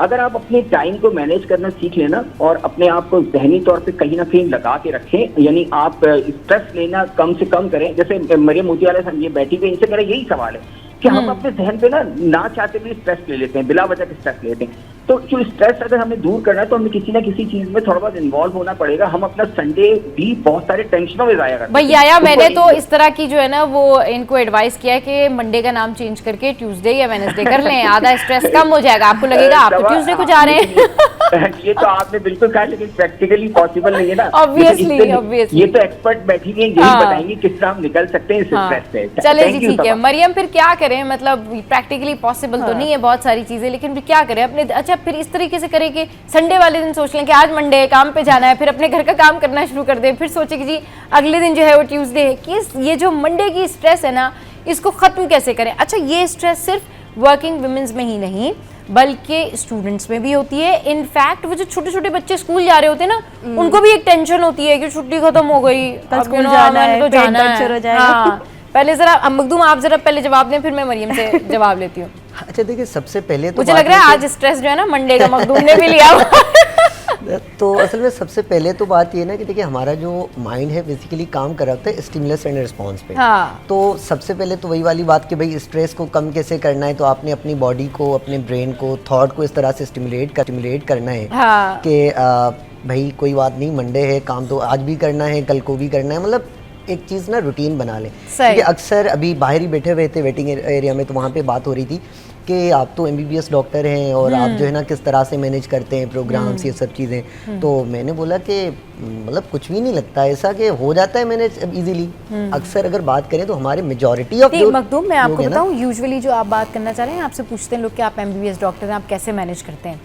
डॉक्टर्स हों या एंकर्स हों, उनको अपनी फील्ड में काम में रहते हुए दीगर काम करने की आदत हो जाती है। बिल्कुल। मतलब मैं कहीं पर भी, मैं इनफैक्ट अगर मैं किसी शादी में भी गई हुई हूँ तो वहाँ भी मैं अपना WhatsApp चेक कर रही थी कि क्या अपडेट है। आप कहीं गए होते होगे तो आपको पता होता होगा यार कहाँ ऑपरेट हुआ है, कहाँ पर क्या इमरजेंसी है। मैं घर पे भी आया हूँ, अक्सर मैं वही चीज़ बोलता हूँ कि लोग तो घबरा जाते हैं, मतलब जो है ना वो घर जाने से, तो मतलब इस तरह से ये कि हम लोग तो घर भी जब जाते तो वहाँ पर भी हमें जो है ना वो बेसिकली स्ट्रेस ये होता है कि भाई पेशेंट का क्या होगा, कॉल सारी होती हैं। अभी हमने पूरा दिन एक 36 आवर्स की ड्यूटी कर ली, इसके बीच में अब आए थोड़ा सा रेस्ट करने के लिए, फिर वही डॉक्टर्स रूम नॉक हो रहा होता है। तो कहने का ये मतलब है कि अगर आप अपने आप को इस तरह से स्टिमुलेट कर रहे हैं कि भाई काम आपकी जिम्मेदारी है करना है। हमारे लोगों का मसला क्या है, लोगों को बनना डॉक्टर होता है वो इंजीनियर बन के बैठ जाते हैं, लोगों को बनना लॉयर होता है वो बिजनेसमैन बन जाते हैं। अब उनकी जो नेचुरल स्किल्स होती हैं और जो बेसिकली उनका मतलब जो है वो काम का जो पैटर्न होता है वो टोटली अपोजिट होता है। अब उनका काम के साथ उस फील्ड के साथ मिल नहीं रहा होता, फिर वो कहते हैं कि अब हमें स्ट्रेस हो रहा है, सब चीज़ें हो रही है। तो सबसे पहले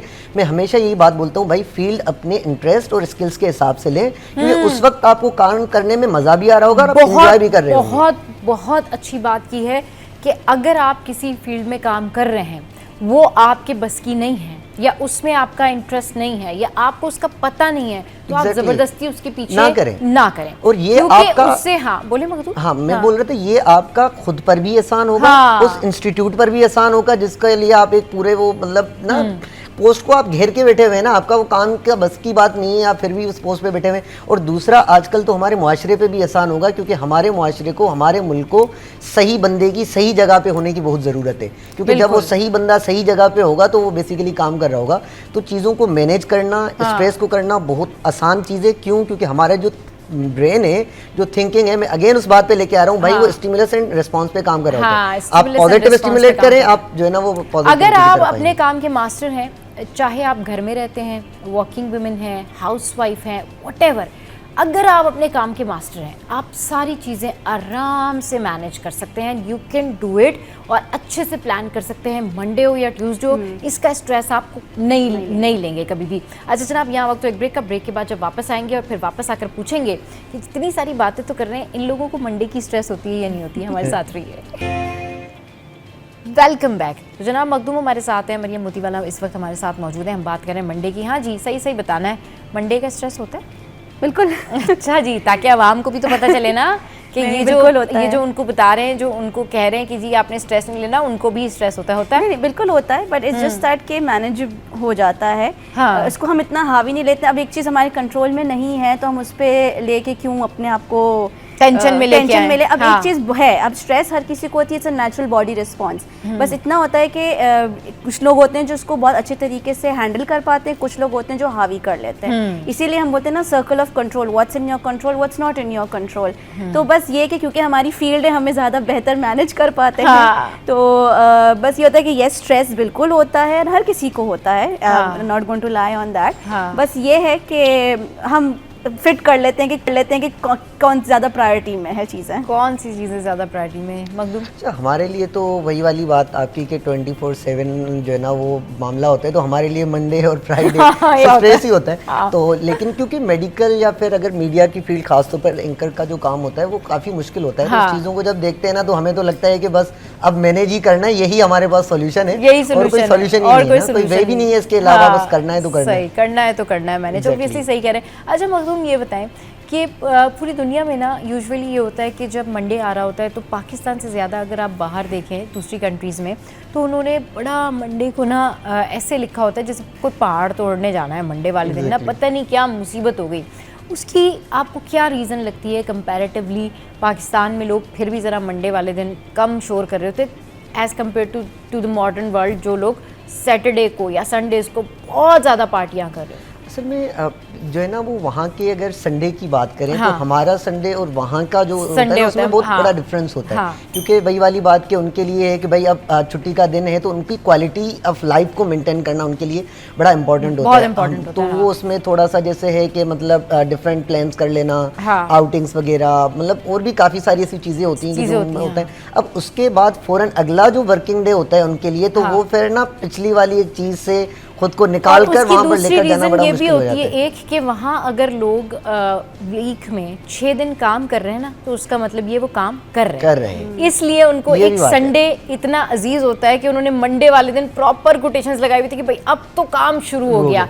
और हमारे यहाँ ऐसा नहीं है, हमारे यहाँ अल्हम्दुलिल्लाह लोग यहाँ से जाके भी शॉपिंग कर रहे होते हैं, लोग अपने जॉब से जाकर भी उनको टाइम मिलता है। लेकिन मुल्क से बाहर जो लोग 6 दिन काम करते हैं ना, वो वाकई उनके आप हालात चेक करें, आप उनको कॉल कर लेना तो वो कहते हैं अभी तो हम बिजी हैं, अभी तो बात नहीं हो सकती, काम कर रहे हैं। उनके लिए वर्किंग डे तो प्रॉपर वर्किंग डे वाले होते हैं, और जो ऑफ होता है या फिर छुट्टी का दिन होता है वो प्रॉपर छुट्टी का ही दिन होता है। तो उनके लिए सब चीजें ना मतलब बहुत इजी होता है, मैनेज भी करना, चीजें करना, और हर एक चीज को ना वो प्रायोरिटाइज बड़ा अच्छे से करते हैं। भाई छुट्टी का दिन है तो अब हमें कोई काम नहीं करना, अब काम है तो फिर छुट्टी नहीं करनी, तो वो चीजें उनके लिए बड़ी अच्छी होती हैं। मैं कई सारे मेरे दोस्त हैं जो यहाँ से बाहर रहते हैं, रिलेटिव्स वगैरह हैं, आप अगर उनको वर्किंग आवर्स में कॉल कर लें तो वो आपसे बात नहीं करते। वो कहते हैं भाई we are on work, we are on job, जब हम फ्री होंगे तो आपको कॉल करेंगे। ऐसा नहीं कि स्ट्रेस में बोलते हैं कि प्रेशर है कोई नहीं, वो खुद जिम्मेदारी समझते हैं। वो जिम्मेदारी समझते हैं, वो अपने काम से सिंसियर हैं, they are sincere with their work. Mariam आप एग्री करेंगे? बिल्कुल। देखिए अब हमारे यहाँ वैसी दुकानें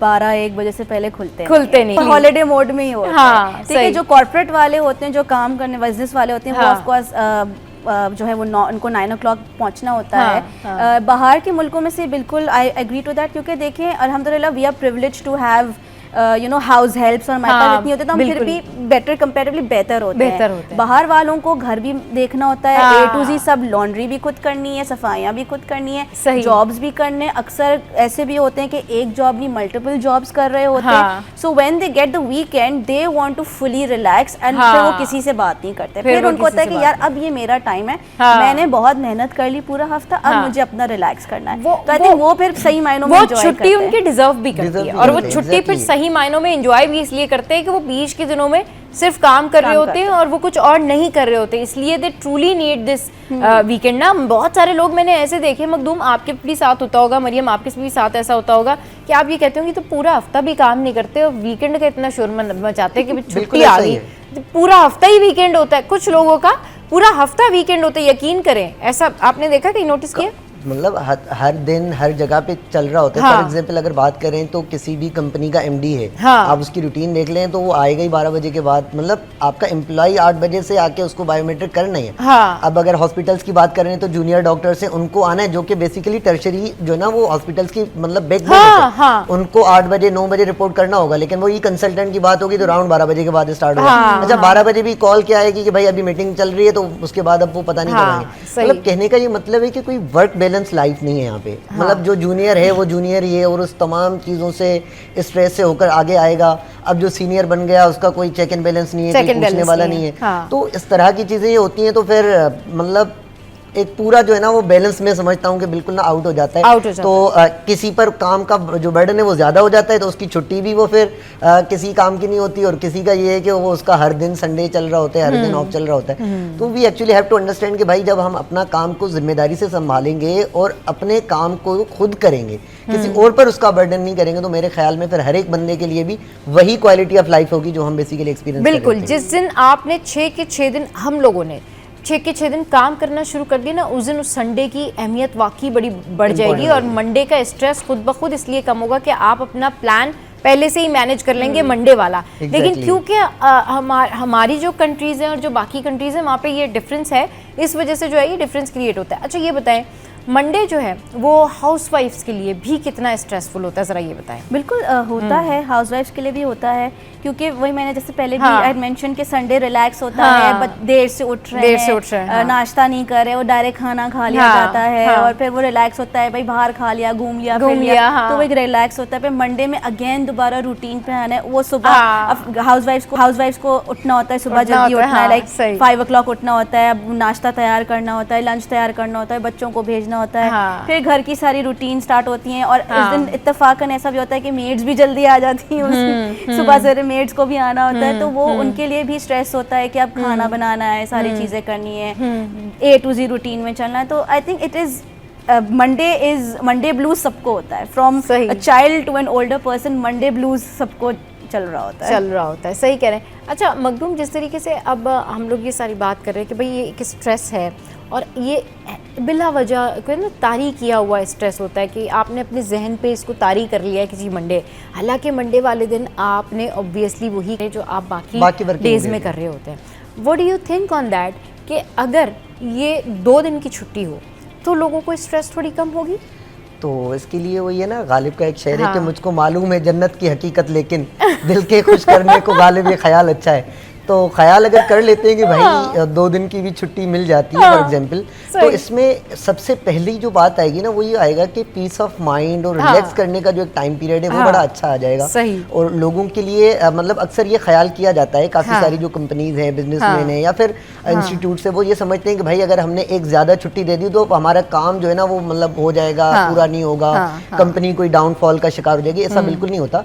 अगर आपका एम्प्लॉय रिलैक्स है और उस पर बर्डन कम है और वो प्रॉपर वे में पीस ऑफ माइंड के साथ आपका काम कर रहा है, तो वो शायद कम टाइम में बहुत ज्यादा प्रोडक्टिव जो है ना वो काम कर सकता है। तो उसका एक सिक्के की तो ये साइड आप यही समझते हैं कि भाई आपने छुट्टी दे दी तो आपका मतलब पूरी चीज़ें दरम बरम हो जाएंगी, ऐसा नहीं है। लेकिन अगर आपका एम्प्लॉई जो है ना वो बेसिकली है इस मामले में कि वो पूरे एक रिलैक्स माइंड के साथ काम कर रहा है, तो माइट बी पॉसिबल जो काम उसने 2 घंटे में करना है वो 1 आधे घंटे में भी कर सकता है, तो प्रोडक्टिविटी बड़ी अच्छी होती है। तो इस वजह से मैं हमेशा ये वाली भी बात कहता हूँ, जो भी हमारे मतलब ओनर्स होते हैं या फिर जो बॉस होते हैं, उनको ये भी समझना चाहिए कि आपके जूनियर्स भी इंसान हैं और उनको उस वे में लेकर चलें ताकि वो आपके काम की प्रोडक्टिविटी और उसको कर सके। वरना बर्डन में माइट बी पॉसिबल काम करके तो दे देंगे आप लोगों को, लेकिन वो उतना प्रोडक्टिव होगा नहीं होगा, ये एक बड़ा सवालिया निशान होता है। तो लोगों को भी इंसान समझ के उनसे काम लेना चाहिए। हर एक को जो है ना अपनी एक प्रॉपर सी लाइफ देनी चाहिए, काम को वर्कलोड को डिवाइड करना चाहिए सारे एम्प्लॉइज में, और हर एक को अपने हिस्से का काम देना चाहिए। अगेन वही वाली बात कि अगर 2 दिन का एक वीकेंड मिलता है तो एक लॉन्ग वीकेंड होगा,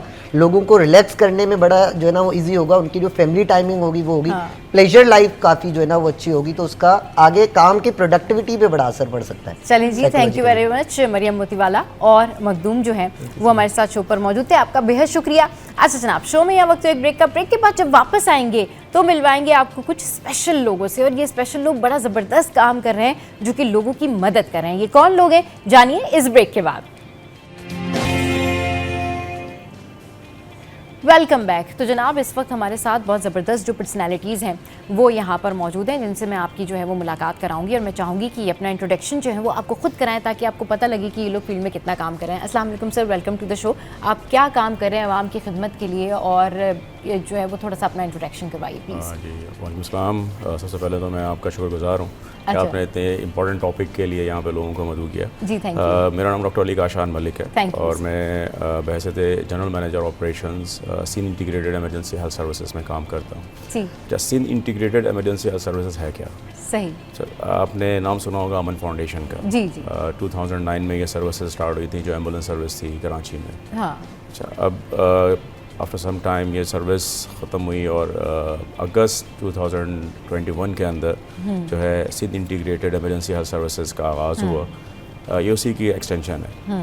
अच्छा, इसमें मज़ीद हम अगर आगे जाते हैं अगस्त 2021 के बाद, तो अब तक जो SIHS है ये सिर्फ कराची को कवर नहीं कर रही बल्कि पूरे सिंध में हमारी सर्विसेज ऑन है। अच्छा, हमारी सर्विसेज अब सिर्फ एम्बुलेंस सर्विस नहीं रही। अच्छा, हम एम्बुलेंस को एम्बुलेंस भी नहीं कहते अब। ठीक है, हमारी एम्बुलेंसेज में वेंटिलेटर है, हमारी एम्बुलेंसेज के अंदर कार्डिक मॉनिटर है, हमारी एम्बुलेंसेज के अंदर डिफिब्रिलेटर है, सक्शन मशीन है, और इसी तरह के ऑक्सीजन इक्विपमेंट, ऑक्सीजन से रिलेटेड इक्विपमेंट, मेडिसिन्स हैं, और इन मेडिसिन्स को हैंडल करने वाले और इक्विपमेंट को हैंडल करने वाले लाइफ सेविंग पर्सनल्स हैं। तो हम अब जो एक मेडिकल टर्म इसके लिए या एक टर्मिनोलॉजी यूज़ होती है MICU की, मोबाइल इंटेंसिव केयर यूनिट की। आपने ICU का नाम सुना होगा, CCU का नाम सुना होगा, NICU का नाम सुना होगा, but MICU is a new term, और इसका मतलब होता है मोबाइल इंटेंसिव केयर यूनिट। तो हमारी एम्बुलेंसेज जो हैं मोबाइल इंटेंसिव केयर यूनिट हैं, जो कि उन केसेस पे मूव करती हैं जिनमें पेशेंट को इंतहाई नीड हो। ठीक है ना, कुछ पेशेंट्स होते हैं जो OPD के लिए या किसी ख़ास लाइक डॉक्टर से कंसल्टेशन के लिए मूव करना चाहते हैं, या फिर एक्सरे या लैब्स के लिए मूव करना चाहते हैं, तो उनको हमारी सर्विसेज में क्योंकि सब कुछ मौजूद है, life saving drugs, equipments and medicine personals, तो हम कोशिश ये होती है हमारी कि वो पेशेंट हमारी एम्बुलेंसेज पे ना जाएं। ठीक है, तो अच्छा, अब ये तो एम्बुलेंस की बात हो गई। इसके अलावा जो हमारी सर्विसेज हैं पूरे सिंध के अंदर फ्री ऑफ कॉस्ट, जितनी सर्विसेज हैं वो सारी फ्री ऑफ कॉस्ट हैं। ठीक है, तो कोई चार्जेस नहीं है, ये सारी जो सिंध गवर्नमेंट के हेल्थ डिपार्टमेंट है उसके फंडिंग के थ्रू ये काम हो रहा है, तो ये सारी सर्विसेज फ्री ऑफ कॉस्ट है। तो इसमें एक और सर्विस हमारी है जो कि बताना लाजमी समझता हूँ कि मोचरी वैन सर्विस। ठीक है, अगर यहाँ से patient Karachi to Kashmir is the end of Sindh, तो वहाँ जाना चाहता है तो फ्री ऑफ कॉस्ट ट्रांसफ़र होता है हमारी मोचरी वैन सर्विसेज के थ्रू। अच्छा, ये दो तो हमारी जो बड़ी गाड़ियाँ हैं उसके थ्रू। अब हम थोड़ी सी आते हैं कि न्यू इन्वेंशन क्या की हमने। तो इसके बाद हमारे पास इस वक्त 25 रैपिड रिस्पॉन्स बाइक्स हैं, जो हैवी बाइक्स होती हैं। ठीक है, वो बाइक्स मौजूद हैं जो सड़कों पे और शाहराहों पे मौजूद हैं इस वक्त। सही, क्योंकि मेजरली देखा गया है कि RTA के अंदर कंजेशन रोड पे इतनी हो जाती है कि नॉर्मल एम्बुलेंस एम्बुलेंस पहुंच नहीं सकती पेशेंट तक। तो वहाँ पर जो बाइक्स हैं वो आसानी के साथ पहुँच जा रही हैं। हमने अभी बाइक्स को प्लेस किया है जो सड़कों पे, और मीनवाइल अगर हमारे पास नंबर पड़ता है इंशाल्लाह ताला हम उसकी प्लानिंग है हमारे पास कि हम उसको कंजेस्टेड एरियाज़ में रखेंगे ताकि लोगों को रैपिड रिस्पॉन्स बाइक के वजह से सर्विसेज मिल सके। अच्छा, उसके बाद जो तीसरा हमारा जो एक नया इनिशिएटिव है वो है माउंटेन बाइक्स। ये हमारे CEO साहब हैं ब्रिगेडियर तारिक अदील आखिर साहब, तो वो उनकी थिंकिंग थी कि जी हम माउंटेन बाइक्स भी रन करें। माउंटेन बाइक्स का फ़ायदा क्या है? देखें, जितनी भी एम्बुलेंसेज हैं उनको रिसीव करने जाना पड़ता है, ठीक है, एम्बुलेंस खुद नहीं पहुंचती पेशेंट तक, बट ये साइकिल्स पेशेंट तक खुद पहुंचेंगी, ठीक है, पेशेंट का पता हो कहाँ पहुंचना है। तो इनको हमने जो प्लेसमेंट हमारी है अभी हमारे पास 10 माउंटेन बाइक्स हैं और हमारा इरादा है कि हम इन फ्यूचर 150 to 200 तक जाएँ, कराची और कराची से बाहर भी। इनका एक तो प्लेसमेंट का जो हमारा डिप्लॉयमेंट का जो प्लान है उसमें ये है कि जी जो कंजेस्टेड एरियाज़ हैं, ठीक है, जिनके अंदर मूवमेंट बहुत मुश्किल होती है। अच्छा, अब आप कंजेस्टेड एरियाज़ देंगे कि जी गलियाँ, ये हम इनको लेते हैं मार्केट्स। जितने भी मार्केट्स हैं, जो बड़े बड़े मॉल्स हैं, ठीक है, इन मॉल्स के अंदर किसी को भी हाइपोग्लाइसीमिया होता है यानी शुगर लो, बिल्कुल सही कह रहे हैं, ठीक है, कोई अनकॉन्शियस होता है, किसी को चेस्ट पेन होता है, तो इमीडिएट ट्रीटमेंट प्रोवाइड नहीं होती, नहीं हो पाता, क्योंकि जिसकी वजह से काफ़ी लॉस हो जाता है। सही, ठीक है, वो मोर्टेलिटी और मोबिलिटी के अंदर इजाफा हो सकता है। तो हमने क्या किया, इनको मॉल्स के अंदर, अभी हमारा जो प्राइमरी फेज़ है उसमें हमने इनको मॉल्स के अंदर प्लेसमेंट रखी है, ठीक है। इसके अलावा हमने उन मार्केट्स में, जैसे हैदरी की मार्केट है नॉर्थ अहमदाबाद के अंदर, देखा होगा आपने, बहुत कंजेस्टेड है, तो उन मार्केट में ये क्या करता रहेगा, ये रोमिंग करता रहेगा, जो बाईसाइकिल पे जो भी हमारा मेडिकल पर्सनल होगा वो रोमिंग करता रहेगा, और जहाँ भी उसको इत्तला मिलेगी कि यहाँ पेशेंट है वो पहुँच जाएगा, ठीक है, पहुँचने के बाद फ़ौरन जो है उसको स्टेबलाइज़ करेगा पेशेंट को, ठीक है। स्टेबलाइज़ करने के बाद जो भी एम्बुलेंस आए, ठीक है, वो वेट नहीं करेगा कि हमारी अपनी एम्बुलेंस दो, कि हमारी अपनी एम्बुलेंस भी ऑन द वे होगी, लेकिन हमारी एम्बुलेंस बहुत दूर हो, ठीक है, तो किसी भी एम्बुलेंस पे ये पेशेंट को स्टेबलाइज करने के बाद शिफ्ट कर सकते हैं इस माउंटेन बाइक्स के। चलिए जी, मैं चाहूँगी आप भी बताइए, आप अपना इंट्रोडक्शन कराइए और आप बताइए कि आप किस तरीके से जो है वो इस सर्विसेज के साथ काम करती। वालेकुम अस्सलाम। समन नाम है मेरा। हम लोग थोड़ा सा लाउड बोलिएगा। हम लोग EMT हैं, ठीक है।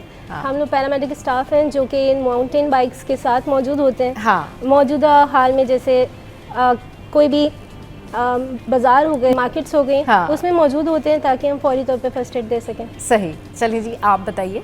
मेरा नाम मुस्कान है। जी जी। माउंटेन बाइक्स पर होते हैं जहाँ पे जैसे अक्सर ऐसा होता है फीमेल्स होती हैं, तो काफ़ी इशू ये भी होता है कि फीमेल्स को मतलब मेल अलाउ नहीं करते। हाँ, वो ज़ाहिर हेजिटेट कर रही होती हैं। हाँ, सही। तो इस तरीके से हम लोग ये भी सर्विस मतलब प्रोवाइड करते हैं, सही, ताकि कोई मतलब तो जब आपको फीमेल देखती हैं या आप पहुंचते ही हैं वहाँ पर, तो क्या देख के वो मतलब बड़ा वेलकमिंग उनका रिस्पांस होता है, बहुत उनको अंदर से खुशी होती होगी ना कि ये देखिए हमारे इस टाइम पर, इतना पेनफुल टाइम पर कोई फ़ौरन से आ गया, जहाँ अंदर गलियों में, तंग गलियों में गाड़ियाँ नहीं पहुँच पाती हैं, वहाँ पर आप लोग पहुँच जाते हैं, तो आपको देख के थोड़ा सा क्या उनका रिस्पांस होता है, क्या घर वाले कहते हैं? जी, उनका पहला तो रिस्पांस यही होता है कि जी फौरी तौर पे हमारी जानिब रिस्पांस आ गया है, फौरी तौर पे हमें तिब्बी हालात मिली है। जिसके अलावा जो ख़वातीन होती हैं वो ख़ास तौर पे हेजिटेट होती हैं कि मेल स्टाफ है, क्योंकि मोस्टली अगर कोई प्रेग्नेंट केस है तो उसमें भी वो बहुत ज़्यादा हेजिटेट होती है।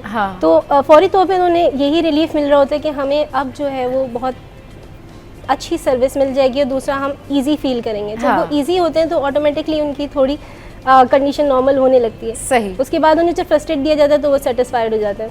सही। आप बताइए कि किस तरीके से जो है लोग आपको वेलकम करते हैं, क्या आप लोग जब जाते हैं तो क्या कहते हैं? मतलब ये कि हैरान होते हैं कि फीमेल्स आई हैं, हमें फीमेल्स आई हैं, और इस तरीके से साइकिल के ऊपर जो है वो मेडिकल जो है ना वो लेकर उसके अंदर फर्स्ट एड लेकर, फर्स्ट एड बॉक्स लेकर देते हैं, तो वो काफ़ी मतलब कोऑपरेट भी करते हैं और काफ़ी अच्छा रिस्पॉन्स देते हैं, और वो खुश होते हैं कि मतलब एक फीमेल्स हमें सर्विस देने आएगी हैं। सही। अच्छा सर, आप बताएं कि ये आइडिया कब इनिशिएट किया, कैसे इनिशिएट किया, और थोड़ा सा इसका बैकग्राउंड के बारे में बताएं। ये सारा सहरा जाता है हमारे जो CEO साहब हैं हमारी लीडरशिप पे। CEO साहब क्योंकि फौजी बैकग्राउंड उनका ब्रिगेडियर हैं, अच्छा, सही। तो उन्होंने हमें ये आइडिया पिच किया कि नहीं जी माउंटेन बाइक्स होनी चाहिए, बिकॉज जो कंजेस्टेड एरिया है वहाँ पर हमारे पास ना एम्बुलेंस पहुँच सकती है और ना जो है ना रैपिड रिस्पॉन्स बाइक्स पहुँच सकती है, यानी बड़ी हैवी बाइक्स भी नहीं जा सकती वहाँ पे। तो वहाँ पे कैसे हम अपने इंटरवेंशन करें, तो उस चीज़ को मद्देनज़र रखते हुए फिर जब हमने इंटरनेशनल चीज़ें देखी, ठीक है, इंटरनेशनल EMS को पढ़ना शुरू किया, तो वहाँ पे नज़र आया कि जी जो पैरामेडिक्स होते हैं वो माउंटेन बाइक्स पे भी होते हैं, पैरामेडिक्स जो है ना पैदल भी सफ़र कर रहे होते हैं, उनके पास कारें भी होती हैं। Sir, why not mountain bikes? जो मतलब यानी कि ठीक है, जो साइकिल का ये जो कॉन्सेप्ट है ये तो है, मगर इसको थोड़ा सा और क्यों नहीं रिफॉर्म करने की कोशिश की गई, ये मैंने आपसे थोड़ा सा पूछा कि मैं इस प्लीज़ क्वेश्चन को थोड़ा सा एलाबोरेट करेंगे। मैं आपसे ये पूछ रही हूँ कि जिस तरीके से आपने कहा ना, जो पैरामेडिक्स होते हैं वो साइकिल पर भी होते हैं, माउंटेन बाइक्स पर भी होते हैं, जो इक्विपमेंट्स होते हैं उनके ऊपर भी होते हैं, तो इसको मज़ीद क्यों नहीं अब रिफ़ॉर्म करने की ज़रूरत पेश आई कि अगर इसको रिफ़ॉर्म करेंगे तो इससे जो आपके पैरामेडिक्स हैं वो भी जो है उनको भी जो है वो एक तरह का रिलीफ होगा, और जहाँ पर ये जा रहे होंगे और तेज़ी से जो है वो पहुँच सकेंगे। चलिए जी, इस क्वेश्चन का आंसर लेते हैं, लेकिन एक छोटे से ब्रेक के बाद हमारे साथ रहिए।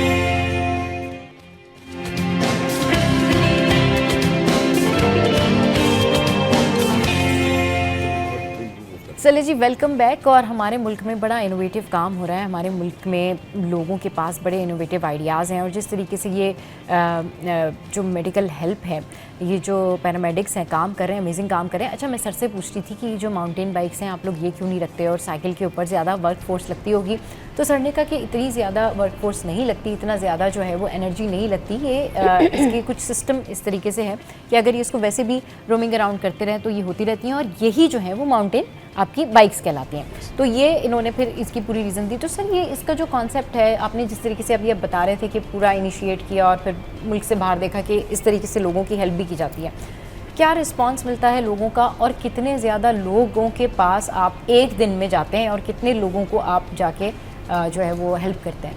देखिए ऑलमोस्ट, वैसे तो ज़ाहिर बताना मुश्किल है, लेकिन अप्रॉक्सिमेटली मैं शुरू से स्टार्ट करता हूँ थोड़ी सी। देखें, जितनी भी इमरजेंसी सर्विसेज है उनके लिए जो बैकबोन होती है वो तो उनका रिस्पॉन्स टाइम। अच्छा, जितनी भी इमरजेंसी है वो, ये इमरजेंसी मेडिकल सर्विसेज तो एक अलग चीज़ है, इसमें जान और ज़िंदगी और मौत का मसला बनता है, लेकिन जितनी भी इमरजेंसी सर्विसेज हैं, चाहे फायर रेस्क्यू हो, चाहे वो पुलिस की, लॉ इन्फोर्समेंट की एजेंसीज हों, तो जितनी भी इमरजेंसी सर्विसेज हैं उनके लिए रिस्पॉन्स टाइम बड़ा मैटर करता है। रिस्पॉन्स टाइम जो होना चाहिए वो 10 मिनट के अंदर अंदर होना चाहिए, बिकॉज जो टाइम जितना बढ़ेगा ना, आप उतनी जो है ना लाइफ एक्सपेक्टेंसी कम होती है लोगों की, ठीक है। तो 10 मिनट के अंदर अंदर पहुंचने के लिए आप क्या करेंगे, आपकी इनिशिएटिव उस तरह माइंडसेट होना चाहिए आपका कि आप 10 मिनट के अंदर किस तरह पहुंच सकते हैं पेशेंट के पास।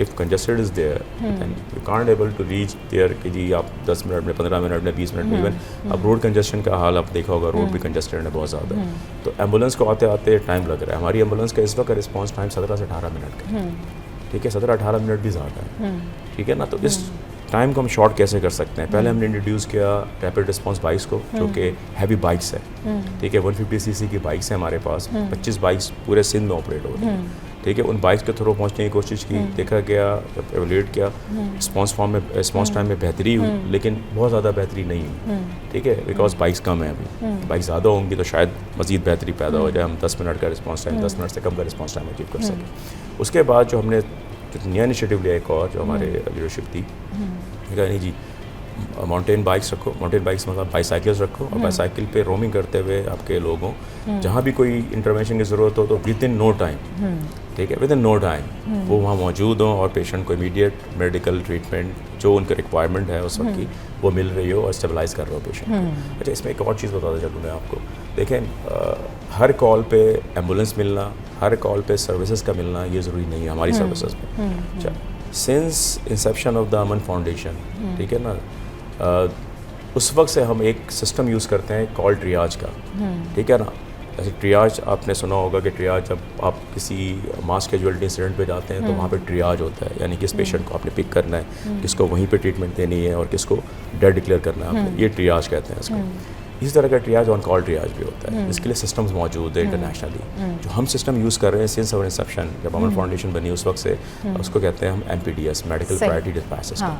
जो call taker command and control में बैठे हुए हैं, जो कॉल ले रहे हैं, उनका काम सिर्फ कॉल लेना नहीं है, कॉल को प्रोसेस भी करना है according to medical priority dispatch system. अच्छा, उसके थ्रू एक कोड जनरेट होता है। अगर वो कोड सीवियरिटी लेवल पे, लाइक उसके अंदर सीवियरिटी लेवल है, इको का मतलब है life threatening, echo delta is life threatening codes, ठीक है। उसके बाद चार्ली, ब्रेवो आते हैं सीरियस, और उसके बाद नॉर्मल आते हैं अल्फा एंड ओमेगा। अगर अल्फा ओमेगा केस होता है तो हमारी प्रायोरिटी वो नहीं है, हमारी प्रायोरिटी है इको डेल्टा जो लाइफ थ्रेटनिंग है, उसके बाद है चार्ली, ब्रेवो, और फिर आते हैं अल्फा ओमेगा पे, ठीक है। तो जो प्रायोरिटी सेट होती है ना हमारी, वो कॉल सेंटर सेट हो जाती है। अच्छा, जो इंस्ट्रक्शन है, इसके बाद एक वजह चीज़ बताऊँगा, किसी को कुछ नहीं आता, लाइक कोई जा रहा है रोड पे और उसको कुछ भी नहीं आता कि पेशेंट के साथ करे क्या, पेशेंट का RTO है, तो वो सिर्फ एक कॉल कर ले 1122 पे, सही, टोल फ्री नंबर है, इस पर कॉल करेगा। वहाँ पे जो कॉल टेकर है उसके पास ईच एंड एवरी इंस्ट्रक्शन जो है ना वो लिखी हुई है, गाइडेंस पूरी लिखी हुई है कि पेशेंट के साथ अगर बाई स्टैंडर्ड है कोई, ठीक है, या रागुजर है कोई, तो वो अच्छा क्या करेगा। वैसे इसमें क्या, ये जो पैरामेडिक्स हैं जो बॉक्स रखा हुआ है, इसमें क्या क्या चीज़ें होती हैं? देखिए इसमें life saving equipment, life saving medicine. अच्छा, लाइफ सेविंग इक्विपमेंट कौन कौन से हैं? वक्त की कमी है, वरना मैं ज़रूर जी बिल्कुल, मैं इसको आपको साइड से हमें बताएं कि इसके अंदर कौन कौन से इक्विपमेंट्स होते हैं, तो वो हम यहाँ देखते हैं, हम बताते जी सर। इसके अंदर हमारे पास देखें सबसे पहले पल्स ऑक्सीमीटर होता है, जो इंसान की pulse and pulse oxygen oximeter, saturation, right, जो अभी कोविड के अंदर देखा हमने, ऑक्सीजन सैचुरेशन ड्रॉप करती थी लोगों की, तो वो पल्स ऑक्सीमीटर होता है। इसके अंदर ग्लूकोमीटर होता है, ठीक है। इसके अंदर हमारे पास इसके अलावा मैनुअल सेक्शन मशीन है, क्या किसी की हलक में कोई चीज़ फंस गई है या कोई चीज़ चली गई है तो उसको निकाल सकते हैं, मैनुअल सेक्शन मशीन है इसके अंदर। इसके अलावा हमारे पास इसके अंदर अगर हम मेडिसिन की बात करते हैं तो मेडिसिन में हमारे पास ऑक्सीजन सिलेंडर मौजूद है, जो कि ओवर द काउंटर ड्रग हो गई है। हर घर में मेडिसिन के ऑक्सीजन सिलेंडर मौजूद है। इन कोविड मौजूद था, ठीक है ना, कोविड के अंदर तो बड़ा ऑक्सीजन की नीड थी, तो हम ऑक्सीजन सिलेंडर रखते हैं इसके अंदर। इसके अलावा हमारे पास लाइफ सेविंग मेडिसिन इंजेक्टेबल भी मौजूद है, जो बंदों को इंजेक्ट करना पड़ता है, IV या IM यानी इंट्रावेनस, और इसके अलावा ओरल ड्रग्स भी मौजूद है हमारे पास। अच्छा, ठीक है। तो अब हम इसमें सोच रहे हैं कि जी हम कुछ चेंज करें इसको, और इसमें थोड़ा सा जो है ना हम पेशेंट मॉनिटर और इस तरह की चीज़ें लगाएं। लेकिन वो वक्त के साथ साथ इंशाअल्लाह ताला, आपने कहा ना जिस तरह कि आप अभी लेकर आए माउंटेन बाइक्स और स्कूटी क्यों नहीं लेकर आए, तो इंशाअल्लाह ताला देखें इनिशियल एक स्टेप लिया है हमने, ठीक है, और इंशाअल्लाह इसके बाद जो नेक्स्ट स्टेप होगा वो हमारा इसमें बेहतरी होगी मज़ीद, जैसा आपने कहा और ऐसा हम चाहते हैं इसके अंदर मज़ीद बेहतरी हो, इसमें इलेक्ट्रॉनिक चीज़ें और डाटा यहाँ से शूट करके डायरेक्ट जो है ना हॉस्पिटल या डायरेक्ट हमारे कमांड एंड कंट्रोल में आ रहा हो, फिर हम हॉस्पिटल सेंड कर रहे हैं डाटा। सही, इस तरह की हमारी अप्रोच तो ये है। सही। चलें जी, बहुत शुक्रिया हमारे शो पे आने के लिए, आप तीनों का बेहद शुक्रिया। अच्छा जी, शो का टाइम जो है यहाँ पर एंड अप हो गया है, और आज का शो आपको कैसा लगा ज़रूर बताइएगा हमारी सोशल साइट पर। आपने अपना बहुत ध्यान रखना है, हंसते रहिए, मुस्कुराते रहिए और देखना मत भूलिएगा City at 10।